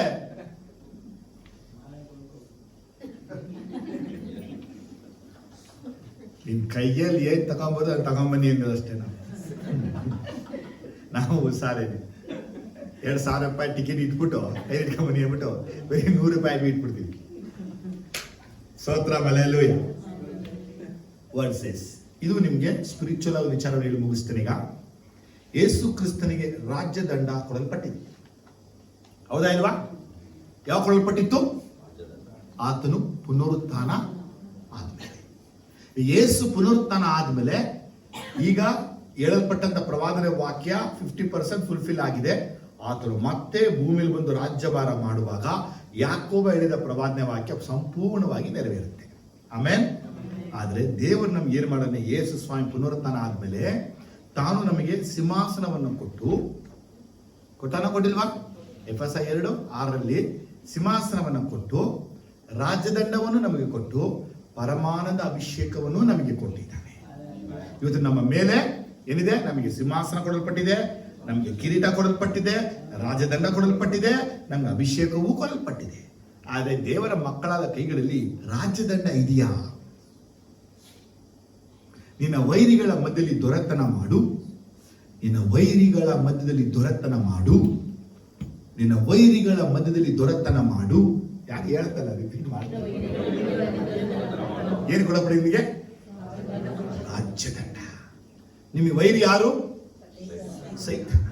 ಹಾಗಾದ್ರೆ ಸೈತಾನ ಅವನ ದೊರೆತನಗಳು, ಅವನ ರಾಜತ್ವಗಳು, ಅವನ ಅಧಿಕಾರಗಳು, ಅವನ ಪ್ರಭುತ್ವಗಳ ಮೇಲೆ ನಿನಗೆ ಅಧಿಕಾರ ಚಲಾಯಿಸುವಂತ ರಾಜ್ಯದಂಡ ಜೀಸಸ್ ಕೊಟ್ಟಿದ್ದಾನೆ. ಆಮೇಲೆ ಅಲ್ಲೆಲ್ಲೂ ನೀನು ರಾಜ್ಯದಂಡ ಹಿಡಿದುಕೊಂಡು ಆಳ್ವಿಕೆ ಮಾಡೋದಿಲ್ಲ, ನಿನ್ನ ಮನೆಯಲ್ಲ, ಅಂಧಕಾರದಲ್ಲಿ. ಈ ರಾಜನಗರ ಮೇಲಿನ ರಾಜ್ಯದಂಡವನ್ನು ತೋರಿಸು, ಕ್ರಿಶ್ಚಿಯನ್ ಕಾಲಮಿ ರಾಜ್ಯವನ್ನು ತೋರಿಸು, ಕ್ಯಾಲ್ವಿನ್ ರಾಜದಂಡವನ್ನು ತೋರಿಸು, ಪುಷ್ಪ ರಾಜ ತೋರಿಸಿ ಅಲ್ಲಿರುವಂತ ವೈರಿಗಳ ಮೇಲೆ ದೊರೆತನ ಮಾಡು. ದೇವರು ದುರಾತ್ಮನ ಚದುರಿಸಿ ಬಿಡ್ತಾನೆ, ಆದರೆ ದುರಾತ್ಮಗಳ ಮೇಲೆ ದೊರೆತನ ಮಾಡು ಎಂಬುದಾಗಿ ದೇವರು ನಿನ್ನ ಕೈಗೆ ರಾಜ್ಯದಂಡವನ್ನ ಕೊಟ್ಟಿದ್ದಾನೆ. ಇದು ದೇವದೂತರು ನಿಮಗೆ ಕಾಣಿಸಿಕೊಂಡು ನಿಮಗೆ ಆತ್ಮೀಯ ಆಯುಧಗಳನ್ನ ಕೊಡ್ತಾರೆ, ಕತ್ತಿಯನ್ನ ಕೊಡ್ತಾರೆ, ರಾಜ್ಯ ದಂಡವನ್ನ ಕೊಡ್ತಾರೆ, ಕಿರೀಟವನ್ನ ಕೊಡ್ತಾರೆ, ಬಿಲ್ಲು ಬಾಣಗಳನ್ನ ಕೊಡ್ತಾರೆ. ಯಾಕಂದ್ರೆ ಶತ್ರುಗಳನ್ನ ಧ್ವಂಸ ಮಾಡಕ್ಕಾಗಿ, ವಿರೋಧಗಳನ್ನ ಧ್ವಂಸ ಮಾಡಕ್ಕಾಗಿ, ಇಲ್ಲದಂತ ಅನ್ಯಾಯಗಳನ್ನ ನಾಶಪಡಿಸಕ್ಕಾಗಿ ಕೊಡ್ತಾನೆ. ಅರೆ ದೇವ್ರ ಮಕ್ಕಳು ಹೆಂಗಿದ್ದಾರೆ? ಎಲ್ಲ ಪಡ್ಕೋತಾರೆ, ಅನ್ಯಾಯ ಮಾಡ್ಬಿಟ್ಟು ಕಳ್ಕೊತಾರೆ. ಆದಾಮ ಯಾವ ರೀತಿ, ಅವ್ವ ಯಾವ ರೀತಿ ಹಣ್ಣನ್ನ ತಿಂದು ಆ ದೇವರ ಅಧಿಕಾರವನ್ನ ಕಳ್ಕೊಂಡು ಬಿಟ್ಟಿದ್ದಾನೋ, ಇವತ್ತು ನಾವು ಅದೇ ರೀತಿ ದೇವರು ಕೊಟ್ಟ ಆಯುಧಗಳನ್ನು ಕಳ್ಕೊಂಡು ಬಿಟ್ಟಿದ್ದೀವಿ. ಏನ್ ಮಾಡುದು ದೇವರು? ಕೊಲೊಸ್ಸೆ 2:14 ಅವನ ಎಲ್ಲ ಆಯುಧಗಳನ್ನು ನಿರಾಯುಧ ಮಾಡಿ ವೆಪನ್ಲೆಸ್ ಮಾಡ್ಬಿಟ್ರು ಸೇಟನ್ ಅನ್ನ, ಒಂದು ಪವರ್ಸ್ ಕಳೆದ. ಈ ಒಂದು ಯಾವ ವೆಪನ್ಸ್ಗಳು ಅಂತ ಇಲ್ಲ. ಅರೆ ದೇವರ ಮಕ್ಕಳಿಗೆ ದೇವರು ತನಗೆ ತಾನು ಜಯಿಸಿದಂತ ವೆಪನ್ ಕೊಟ್ಟಿ ಇಟ್ರೆ ನಾವ್ ಹೆಂಗಿದೀವಿ ಹತ್ರ? ಸುಳ್ಳು, ಮೋಸ, ವಂಚನೆ, ಅನ್ಯಾಯ, ಅಧರ್ಮ, ಕಪಟ, ತಲೆಯಲ್ಲಿ ಬರೋದು, ಯೋಚನೆ ಬರೋದು ಎಲ್ಲ ಮಾಡ್ಬಿಟ್ಟು ಅವನಿಗೆ ಮತ್ತೆ ಕೊಬ್ಬಿಡೋದು. ಯೋಚನೆ ಅರ್ಥ ಆಗ್ತಾ ಇದೆ? ನಿಮ್ ಬಗ್ಗೆ ಹೇಳ್ತಾರೆ, ನಿಮ್ಗೆ ರಾಜ್ಯದಂಡ ದೇವರು ಕೊಟ್ಟಿದೆ ಅಂದ್ರೆ you have to be activate your power. ನಿಮ್ಮ ಶಕ್ತಿನ ನೀವು ದೊರೆತನವನ್ನ ಶತ್ರುಗಳ ಮೇಲೆ ಮಾಡಬೇಕು. ಅಟಕ್ಕು ಅಡುಗುತ್ತೆ, ಅದು ಏರ್ ಕೊಟ್ರೆ ನಿಮಗೆ. ಆದ್ರೆ ಅದು ಯಾವಾಗ ಅಡುಗುತ್ತೆ ಅಂದ್ರೆ ನೀನು ಸತ್ಯದಲ್ಲಿ ನಿಂತಾಗ, ನೀ ನ್ಯಾಯದಲ್ಲಿ ನಿಂತಾಗ, ನೀ ಧರ್ಮದಲ್ಲಿ ನಿಂತಾಗ ಸೈತಾನ ನಿನಗೆ ತಲೆ ಬಾಗ್ತಾನೆ. ಅದೇ ನಿನಗೆ ಸುಳ್ಳು, ವಂಚನೆ, ಕಪಟ, ಪಾಪ, ತಪ್ಪು ಒಳಗೆ ಇಟ್ಕೊಂಡ್ರೆ ಯಾವ ಸೈತಾನ ನಿನಗೆ ಅಡ್ಡ ಬೀಳಲ್ಲ. ನೀನು ಕೆಲ ರಾಜನ ಹಿಡಿದಿರ್ಬೋದು, ಅದು ಯೂಸ್ಗೆ ಬರಲ್ಲ. ಇವತ್ತು ಅನೇಕ ದೇವ ಮಕ್ಕಳುಗಳು ಹೇಗಿದ್ದಾರೆ ಅಂದ್ರೆ ಸೈತಾನನ ಅಗ್ನಿ ಬಾಣನ ಆರಿಸುವಂತ ಗುರಾಣಿನಿಯರ ಕೈಯಲ್ಲಿಲ್ಲ. ಬದಲಾಗಿ ಇವರ ಆಯುಧಗಳೆಲ್ಲ ಸೈತಾನ ಇಟ್ಕೊಂಡ್ಬಿಟ್ಟವನೆ. ರೀಸನ್ ಏನಪ್ಪ ಅಂದ್ರೆ ರೈಚಿಯಸ್ ಲೈಫ್ ಇಲ್ಲ, ಒಂದು ನೀತಿ ಜೀವನ ಇದೆ, ಕಪಟ ಜೀವನ. ರಿಯಾಲಿಟಿ ಒಳಗಡೆ ಕವರ್ ಮಾಡಿಬಿಟ್ಟವ್ರೆ, ಮುಚ್ಕೊಂಡ್ಬಿಟ್ಟವ್ರೆ. ಎಲ್ಲರ ಜೀವನ ಇದ್ರೆ ಮುಚ್ಚಿದ ಜೀವನಗಳು, ಪರದೆಯ ಜೀವನಗಳು. ರಿಯಾಲಿಟಿ ಅವರು ಹಂಗಿಲ್ಲ, ಹಂಗಿರೋ ರೀತಿ ಇಮೇಜ್, ಹಂಗಿರೋ ರೀತಿ ತೋರಿಸ್ತಾ ಇದ್ದಾರೆ. ಅಂದ್ರೆ ನೀವು ಇರುವ ಹಾಗೆ ಇಲ್ಲದೆ ಒಂದು ರೀತಿ ತೋರಿಸ್ತಾ ಇದ್ರೆ ನಿಮ್ಮ ಜೀವನದಲ್ಲಿ ಅಧಿಕಾರ ನೀವು ಕಳ್ಕೊಳ್ಳೋದು ನಿಶ್ಚಯ. ಏಸಾಗಿದೆ, ನಾನಾಗಿ ನಾನೇ ನಿನ್ನ ತಪ್ಪುಗಳನ್ನ ಪಾಪಗಳನ್ನ ಕ್ಷಮಿಸಿದೆ ಅಂತ ಹೇಳಿದರೆ ದೇವ್ರನ್ನ ಹೆಂಗ್ ಬರ್ಬೇಕು? ನಾವಾಗಿ ನಾವೇ ದೇವ್ರ ಬಳಿಗೆ ಬರ್ಬೇಕು. ನಾವ್ ಹೆಂಗಿದೀವೋ, ನಾವು ಮನುಷ್ಯರ ಮುಂದೆ, ಸಭೆಯಲ್ಲಿ, ಸೇವೆಯಲ್ಲಿ, ಹೋಗುವ ಎಲ್ಲಾ ಕಡೆಗಳಲ್ಲಿ ಕಪಟವಾಗಿ ನಡ್ಕೋತಾ ಇದ್ರೆ, ಒಂದು ಮಾಸ್ಕ್ ಮ್ಯಾನ್ ಆಗಿ ನಡ್ಕೋತಾ ಇದ್ರೆ, ಒಂದು ಮೋಸಕರವಾದ ಬಟ್ಟೆನ ಹಾಕೊಂಡು ಜೀವನ ಮಾಡ್ತಾ ಇದ್ರೆ ನನ್ನ ಕೈಲಿ ಅಧಿಕಾರ ಇದೆ ಇದೆ ಇದೆ ಅಂದ್ರೂ ಅಧಿಕಾರ ಉಪಯೋಗದಲ್ಲಿ ಬರಲ್ಲ. ನಾನು ನಿಮ್ಮನ್ನ ಇನ್ವೈಟ್ ಮಾಡ್ತಾ ಇದ್ದೀನಿ, ರಿಯಾಲಿಟಿ ಲೈಫ್ ಬನ್ನಿ, ಕನಸಿನ ಜೀವನ ಎಸೆದು ನಿಜವಾದ ಜೀವನಕ್ಕೆ ಬನ್ನಿ. ನೀವು ಅಂದ್ರೆ ನೀವೇ ಆಗಿರಿ. Don't be act too smart ಆಗಿ ಆಕ್ಟ್ ಮಾಡಬೇಡಿ. ಸ್ಮಾರ್ಟ್ ವಾಚ್ ರೀತಿ ನೀವಿರುವ ಹಾಗೆ ಬನ್ನಿ. ನೀವು ಹಿಂಗೇನಾ ಬನ್ನಿ, ಯೇಸು ಬದಲಾವಣೆ ಮಾಡ್ತಾನೆ. ಆದ್ರೆ ನೀವು ಯೇಸು ಹತ್ರ ಬಂದಿನ ಹಿಂಗಿರೋದ್ರಿಂದ ಇದು ಹಿಂಗಾಗ್ಬಿಡುತ್ತಲ್ಲ ಅಂದ್ಬಿಟ್ಟು ಕವರ್ ತಗೋತಾರಲ್ಲ, ಆ ಮುಸ್ಕು ತೆಗಿರಿ. ಲೀವ್ ಇಟ್ ದಟ್ ಮುಸ್ಕು, ಬೇಡ ಅದು ನಿಮಗೆ. ಬನ್ನಿ ರಿಯಲ್ ಆಗಿ, ಯೇಸಪ್ಪ ನಾನು ಹಿಂಗೇನೆ, ದೇವರ ಸನ್ನಿಧಿಗೆ ಹೋದಾಗ ನಾನು ಹಿಂಗೇನೆ, ಯೇಸಪ್ಪ ನನ್ನ ಕಣ್ಣು ಹಿಂಗೇನೆ, ನನ್ನ ಯೋಚನೆ ಹಿಂಗೇನೆ, ನನ್ನ ಮಾತು ಹಿಂಗೇನೆ, ನನ್ನ ನಡತೆ ಹಿಂಗೇನೆ. ಯೇಸಪ್ಪನಿಗೆ ಹೇಳಿ, ಯೇಸಪ್ಪ ಅದು ಒಳ್ಳೆ ಸೊಲ್ಯೂಷನ್ ಕೊಟ್ಟು ರಿಲೀಸ್ ಮಾಡ್ತಾನೆ. ಯೇಸಪ್ಪನ ಬಳಿನೇ ಮುಸ್ಕಾಕೊಂಡು ಹೋಗೋದು.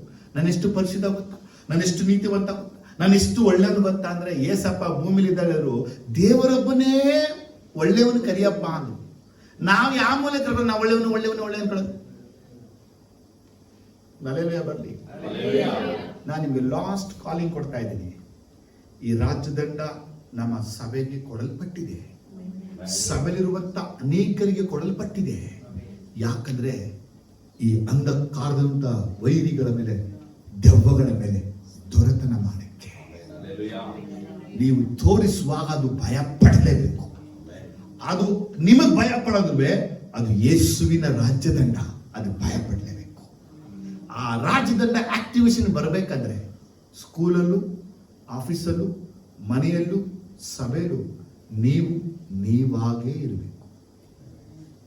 ಚರ್ಚಲ್ಲಿ ಬಂದಾಗ ಒಂಥರ, ಮನೇಲಿದ್ದಾಗ ಒಂಥರ, ಹೊರಗಡೆ ಹೋದಾಗ ಒಂಥರ, ಊರು ಬಿಟ್ಟು ಊರು ಹೋದಾಗ ಒಂಥರ ಆಕ್ಟಿಂಗ್ ಜೀವನಗಳನ್ನ ನೀವು ಇದು ನೋಡ್ಬಿಟ್ರಲ್ಲ ಅಂತ ಚೇಂಜ್ ಮಾಡ್ಕೊಡ್ತಾ ಇದ್ರೆ ಇದು ನಿಮಗೆ ಬಹಳ ಆಪತ್ತು ತರುವಂಥದ್ದು. ಹಾಗೇನಿದೆ, ಇದು ನಿಮ್ಗೆ ತುಂಬಾ ಆಪತ್ತು. ಇನ್ನೊಬ್ಬರನ್ನ ನೀವು ಮೋಸ ಮಾಡ್ತಾ ಇಲ್ಲ, ನಿಮಗೆ ನೀವೇ ಮೋಸ ಮಾಡ್ಕೋತಾರೆ. ನಿಮ್ಮ ರಿಯಾಲಿಟಿ ಲೈಫ್ನ ತಗೊಂಡು ಬನ್ನಿ. ನಿನ್ನ ರಾಜ್ಯವು ಬರಲಿ ಎಂಬುದಾಗಿ ಯೇಸು ಪ್ರಾರ್ಥನೆ ಹೇಳಿಕೊಟ್ಟಿದ್ದಾನೆ. ಈ ಪ್ರಾರ್ಥನೆ ಯೇಸು ವಿಷಯ ಗೊತ್ತಾ? ಯಾಕೋಬನಿಗೆ ನಾನು ನುಡಿದ ಪ್ರವಾದನೆಯನ್ನ, ಬಿಳಾಮಿಗೆ ನಾನು ನುಡಿದ ಪ್ರವಾದನೆಯನ್ನ, ದಾವೀದನಿಗೆ ನಾನು ನುಡಿದ ಪ್ರವಾದನೆಯನ್ನ ನೆರವೇರಕ್ಕಾಗಿ ಪ್ರಾರ್ಥಿಸಿ ಅಂತ ಯೇಸು ಹೇಳಿದ. ಹಾಗೆ ದೇವ ಮಕ್ಕಳೇ, ಎದ್ದು ನಿಂತು ನಾವು ಸಹ ಪ್ರಾರ್ಥಿಸಬೇಕಾಗಿದೆ. ದೇವರೇ, ನಿನ್ನ ರಾಜ್ಯ ಬರಲಿ. ನಿಮ್ಮನ್ನು ಒಪ್ಪಿಸಿಕೊಡಿ. It is time to offer yourself. ಉಂಗ್ಳೆ ಕಡುಳುಕು ಒಪ್ಪಿಕೊಡ್ಬನಿ. ಎಷ್ಟು ಮಟ್ಟಿಗೆ ನಿಮ್ಮನ್ನು ನನಗೆ ಒಪ್ಪಿಸ್ಕೊಡ್ಬೇಕು ಅಂತ ಕೇಳಿದ್ರೆ, ನೀವು ಇರುವ ಹಾಗೇನೆ ಯೇಸುವಿನ ಬಳಿಗೆ ಬರಬೇಕು. ನೀವೇನೆಲ್ಲ ತಪ್ಪು ಮಾಡಿದ್ರಿ, ಏನೆಲ್ಲ ಕೆಟ್ಟದ್ದು ಮಾಡಿದ್ರಿ, ಏನೆಲ್ಲ ಮಾಡಿದ್ರಿ, ಅದನ್ನ ಯೇಸಮ್ಮಿಗೆಲ್ಲ ಹೇಳ್ಬಿಡಿ. ಯೇಸು ಕ್ಷಮಿಸ್ತಾನೆ, ದೊಡ್ಡ ವಿಷಯ ಅಲ್ಲ. ನೀವು ಹುಟ್ಟಿದೇ ಇರುವಾಗಲೇ ನಿಮಗಾಗಿ ರಕ್ತ ಸುರಿಸ್ಬಿಟ್ಟನು, ನಿಮಗಾಗಿ ಶಾಪಗ್ರಸ್ತನಾದನು. ನೀ ಅರಿಕೆ ಮಾಡೋಕ್ಕಿಂತ ಮುಂಚೆ ಶ್ರಮಿಸ್ಬಿಟ್ಟಿದ್ದಾನೆ ಯೇಸ್ವಾಮಿ. ಇವತ್ತೇನು ಯೇಸ್ವಾಮಿ ದೊಡ್ಡದಲ್ಲ. ನೀವು ಮಾಡುವಂತ ಪಾಪ, ನೀವು ಮಾಡಿದ ಪಾಪ ಯೇಸುವಿನ ರಕ್ತದಿಂದ ತೊಳೆಯಲ್ಪಡಕ್ಕಾಗೋದೇ ಇಲ್ಲ ಅಂತ ಹೇಳಕ್ ಸಾಧ್ಯವೇ ಇಲ್ಲ. 2000 ವರ್ಷದ ಜೀವವುಳ್ಳಂತ ಬ್ಲಡ್ ನಿಮಗೆ ಫರ್ಗಿವ್ನೆಸ್ ನ ಕೊಡುವಂಥದ್ದು. Come to Jesus in reality, not in dream. ಯೇಸುವಿನ ಬಳಿಗೆ ನೀವಾಗಿ ನೀವು ಬನ್ನಿ. ನಿಮ್ಮನ್ನ ಸಮರ್ಪಣೆಯೊಂದಿಗೆ ಬನ್ನಿ, ಅರ್ಪಣೆಯೊಂದಿಗೆ ಬನ್ನಿ. ಒಪ್ಪಿಸಿಕೊಡಿ ನಿಮ್ಮನ್ನ. ನಿನ್ನ ರಾಜ್ಯವು ಬರಲಿ ಏಸಪ್ಪ, ನಿನ್ನ ರಾಜ್ಯವು ಬರಲಿ ಏಸಪ್ಪ, ನಿನ್ನ ರಾಜ್ಯವು ಬರಲಿ ಏಸಪ್ಪ. ಪ್ರತಿಯೊಬ್ಬರು ಒಪ್ಪಿಸಿಕೊಡಿ, ಒಪ್ಪಿಸಿಕೊಡಿ. ಯೇಸು ಕ್ರಿಸ್ತನು ಪುನರುತ್ಥಾನ ಆಗಿದ್ದಾನೆ. ಜೀಸಸ್ ರಿಸರೆಕ್ಟೆಡ್ ಆಗಿದ್ದಾನೆ. ಆತನು ತಂದೆಯ ಬಲಭಾಗದಲ್ಲಿ ಆಸೀನನಾಗಿದ್ದಾನೆ. ಆತನು ರಾಜಾಧಿರಾಜನಾಗಿ ಬರಲಿಕ್ಕಿದ್ದಾನೆ. ಈ ಭೂಮಿಯಲ್ಲಿ ರಾಜ್ಯ ಮಾಡಕ್ಕಾಗಿದ್ದಾನೆ. ಸ್ತೋತ್ರ ಯೇಸಪ್ಪ, ಸ್ತೋತ್ರ ತಂದೆಯಾದ ದೇವರೇ, ಸ್ತೋತ್ರ ಪರಿಶುದ್ಧ ಆತ್ಮನಾದ ದೇವರೇ, ಕೋಟಿ ಕೋಟಿ ಸ್ತೋತ್ರಗಳಪ್ಪ. ಕರ್ತನೇ, ವಾಕ್ಯಗಳ ಮುಖಾಂತರ ಮಾತಾಡೋದಕ್ಕಾಗಿ ಸ್ತೋತ್ರ, ಈ ಸತ್ಯಗಳಿಗಾಗಿ ಸ್ತೋತ್ರಪ್ಪ. ನಿನ್ನ ಮಕ್ಕಳನ್ನ ಆಶೀರ್ವದಿಸುವಂತ ಬೇಡಿಕೊಳ್ಳುತ್ತೇನೆ. ಈ ನನ್ನ ಮಕ್ಕಳನ್ನ ನೀವು ಆಶೀರ್ವದಿಸಬೇಕಾಗಿ ನಾನು ಬೇಡಿಕೊಳ್ಳುತ್ತೇನಪ್ಪ. ನಾನು ನಮ್ಮ ಮಕ್ಕಳು ನಿಮ್ಮ ಸನ್ನಿಧಿಗೆ ಬಂದಿದ್ದೇವೆ ಕರ್ತನೆ, ನಮ್ಮನ್ನು ಆಶೀರ್ವದಿಸುವಂತ ನಾವು ಕೇಳ್ಕೊಳ್ತೇವಪ್ಪ. ನಿಮ್ಮ ರಾಜ್ಯ ದಂಡವನ್ನು ಒಬ್ಬೊಬ್ಬರಿಗೂ ಕೊಟ್ಟಿದ್ದಕ್ಕಾಗಿ ನಾನು ಸ್ತೋತ್ರ ಹೇಳ್ತೇನೆ. ಪ್ರತಿಯೊಬ್ಬರು ವೈರಿಗಳ ಮಧ್ಯದಲ್ಲಿ ದೊರೆತನ ಮಾಡಲಿ ಅಂತ ನಾನು ಪ್ರಾರ್ಥಿಸ್ತೇನೆ. ಶತ್ರುಗಳನ್ನ ಸದೆ ಬಡಿದು ಪಟ್ಟಣ ರಾಜ್ಯ ದೇಶಗಳನ್ನ ಕ್ರಿಸ್ತನಿಗೆ ಸ್ವಂತ ಮಾಡಿಕೊಳ್ಳಲಿ ಅಂತ ಪ್ರಾರ್ಥಿಸ್ತೇನಪ್ಪ. ಎಸಯ್ಯ, ಈ ಪ್ರಾರ್ಥನೆಗೆ ಬಂದ ಒಬ್ಬೊಬ್ಬರ ಜೀವನದಲ್ಲಿ ಬಲವಾದ ಕಾರ್ಯ ನಡೆಸು, ಬಲವಾದ ಕ್ರಿಯೆಗಳನ್ನು ಮಾಡು. ನಿನ್ನ ನಾಮ ಮಹಿಮೆ ಪಡಿಸ್ಕೋಬೇಕಾಗಿ ನಾ ಬೇಡಿಕೊಳ್ಳುತ್ತೇನೆ. ಇವರ ಕುಟುಂಬಗಳನ್ನ ಆಶೀರ್ವದಿಸು ಕರ್ತನೆ. ಇವರು ಅಲ್ಪವಾಗಿ ತಮ್ಮನ್ನು ಎಣಿಸಿಕೊಳ್ಳದಿರಲಿ. ಕರ್ತನನ್ನು ಕೊಂಡು ಮಾಡುವ ಕಾರ್ಯ ಭಯಂಕರವಾಗಿದೆ. ಒಡಂಬಡಿಕೆಯನ್ನು ಕಾಪಾಡಿಕೊಳ್ಳಲಿ, ಪರಿಶುದ್ಧ ಜೀವನವನ್ನ ಮಾಡಲಿ, ಅನ್ಯರೊಂದಿಗೆ ಜೋಡಾಗದಿರಲಿ ಎಂಬುದಾಗಿ ಪ್ರಾರ್ಥಿಸ್ತೇನಪ್ಪ. ಕೋಟಿ ಸ್ತೋತ್ರ ರಾಜ. ಕರ್ತನೇ, ನಿನ್ನ ರಾಜ್ಯ ಬರಲಿ, ನಿನ್ನ ರಾಜ್ಯ ಬರಲಿ. ನಿನ್ನ ಪ್ರವಾದನೆಗಳು, ಪ್ರಕಟಣೆಗಳು ಪ್ರತಿಯೊಂದುವೇ ನೆರವೇರಬೇಕು ಈ ಪಟ್ಟಣ ರಾಜ್ಯ ದೇಶಗಳಲ್ಲಿ ಇದನ್ನು ಬೇಡಿಕೊಳ್ಳುತ್ತೇನೆ. ಎಸಯ್ಯ, ಇಲ್ಲಿ ಬಂದು ಕೂಡಿ ಸೇರಿ ಪ್ರಾರ್ಥಿಸಿದಂಥ ಪ್ರತಿಯೊಬ್ಬರನ್ನ ಬ್ಲೆಸ್ ಮಾಡಿ. ಇವತ್ತಿನಿಂದ ಇವರು ರಾಜ್ಯದಂಡ ಹಿಡಿದು ನಡೆಯುವ ಅನುಭವಗಳಲ್ಲಿ ಉಂಟಾಗಬೇಕು. ಅಂಧಕಾರದ ದುರಾತ್ಮ ಸೇವೆಗಳ ಮೇಲೆ ಆಳ್ವಿಕೆ ಮಾಡಬೇಕು. ಎಲ್ಲ ಈವಿಲ್ ಫೋರ್ಸಸ್ಗಳನ್ನ ಅಡ್ಡಗಿಸಬೇಕು, ಈವಿಲ್ ಪವರ್ಗಳನ್ನ ಅಡ್ಡಗಿಸಬೇಕು, ಡೀಮನ್ಗಳ ಮೇಲೆ ಡಾಮಿನೇಷನ್ ಮಾಡಬೇಕು ಕರ್ತನೆ. ಆ ರೀತಿ ಕೃಪೆ ಕೊಡುತ್ತಾ ಪ್ರಾರ್ಥಿಸ್ತೇನೆ. ರೋಗಗಳು, ವ್ಯಾಧಿಗಳನ್ನ ಗುಣಪಡಿಸಬೇಕು. ಶತ್ರುವಿನ ಎಲ್ಲ ಕಾಟನ ಜನರನ್ನ ಬಿಡುಗಡೆ ಮಾಡಬೇಕು. ಎಲ್ಲ ಬಾಂಡೇಜ್ ಇಂದ ಬಿಡಿಸಬೇಕು. ಎಲ್ಲ ಹ್ಯಾಬಿಟಿಕಲ್ ಸಿನಿಂದ ಬಿಡಿಸಬೇಕು. ಎಲ್ಲ ಡ್ರಗ್ಸ್ ಗಳಿಂದ ಜನರನ್ನ ಬಿಡಿಸಬೇಕು. ಎಲ್ಲ ವ್ಯಾಧಿಗಳಿಂದ ಬಿಡಿಸಬೇಕು. ಸಾಲಗಳಿಂದ ಬಿಡಿಸಬೇಕು. ಮಂತ್ರಗಳಿಂದ ಬಿಡಿಸಬೇಕು ಕರ್ತನೆ. ಆ ರೀತಿ ಕರ್ತನ ರಾಜ್ಯದಂಡವನ್ನು ಆಕ್ಟಿವೇಟ್ ಮಾಡಲಿ ಅಂತ ನಾನು ಬೇಡಿಕೊಳ್ಳುತ್ತೇನಪ್ಪ. ನಾಮ ಗ್ಲೋರಿಫೈ ಆಗಬೇಕು. ಇವ್ರನ್ನ ಕೊಂಡು ಏನೆಲ್ಲ ಮಾಡಬೇಕು ಅಂತ ಯೋಚಿಸಿದ್ವಿ, ಇವ್ರನ್ನ ಇಟ್ಟು ಏನೆಲ್ಲ ಮಾಡಬೇಕಂತ ಯೋಚಿಸಿದ್ವು. ನಮ್ಮ ಸಭೆನ ಕೊಂಡು ಏನೆಲ್ಲ ಮಾಡಬೇಕಂತ ಯೋಚನೆ ಮಾಡಿದ್ಯೋ, ಒಬ್ಬೊಬ್ಬರನ್ನ ಕೂಡ ಅದೆಲ್ಲ ನೀವು ಮಾಡಬೇಕಾಗಿ ನಾವು ಒತ್ತಾಯ ಮಾಡ್ತೇವೆ. ಕರ್ತನೆ, ನಿನ್ನ ನಾಮ ಪರಿಶುದ್ಧವಾಗಿ ಎನಿಸಲಿ, ನಿನ್ನ ರಾಜ್ಯವೂ ಬರಲಿ ಎಂಬುದಾಗಿ ಬೇಡುತ್ತೇವೆ. ಯೇಸುವಿನ ನಾಮದಲ್ಲಿ ಪ್ರಾರ್ಥಿಸುತ್ತೇವೆ ಒಳ್ಳೆ ತಂದೆಯೇ, ಆಮೆನ್, ಆಮೆನ್. ನಮ್ಮ ದೇವರ ಪ್ರೀತಿ, ಯೇಸು ಕ್ರಿಸ್ತನ ಕೃಪೆ, ಪವಿತ್ರಾತ್ಮನ ಪ್ರೀತಿಯ ಐಕ್ಯತೆ, ಅನ್ಯತೆ, ಹೊಂದಾಣಿಕೆ, ಒಗ್ಗಟ್ಟು ನಮ್ಮೆಲ್ಲರ ಸಂಗಡ ಯೇಸು ಕ್ರಿಸ್ತನು ಬರುವ ದಿನದ ತನಕ ಇರಲಿ. ಆಮೆನ್.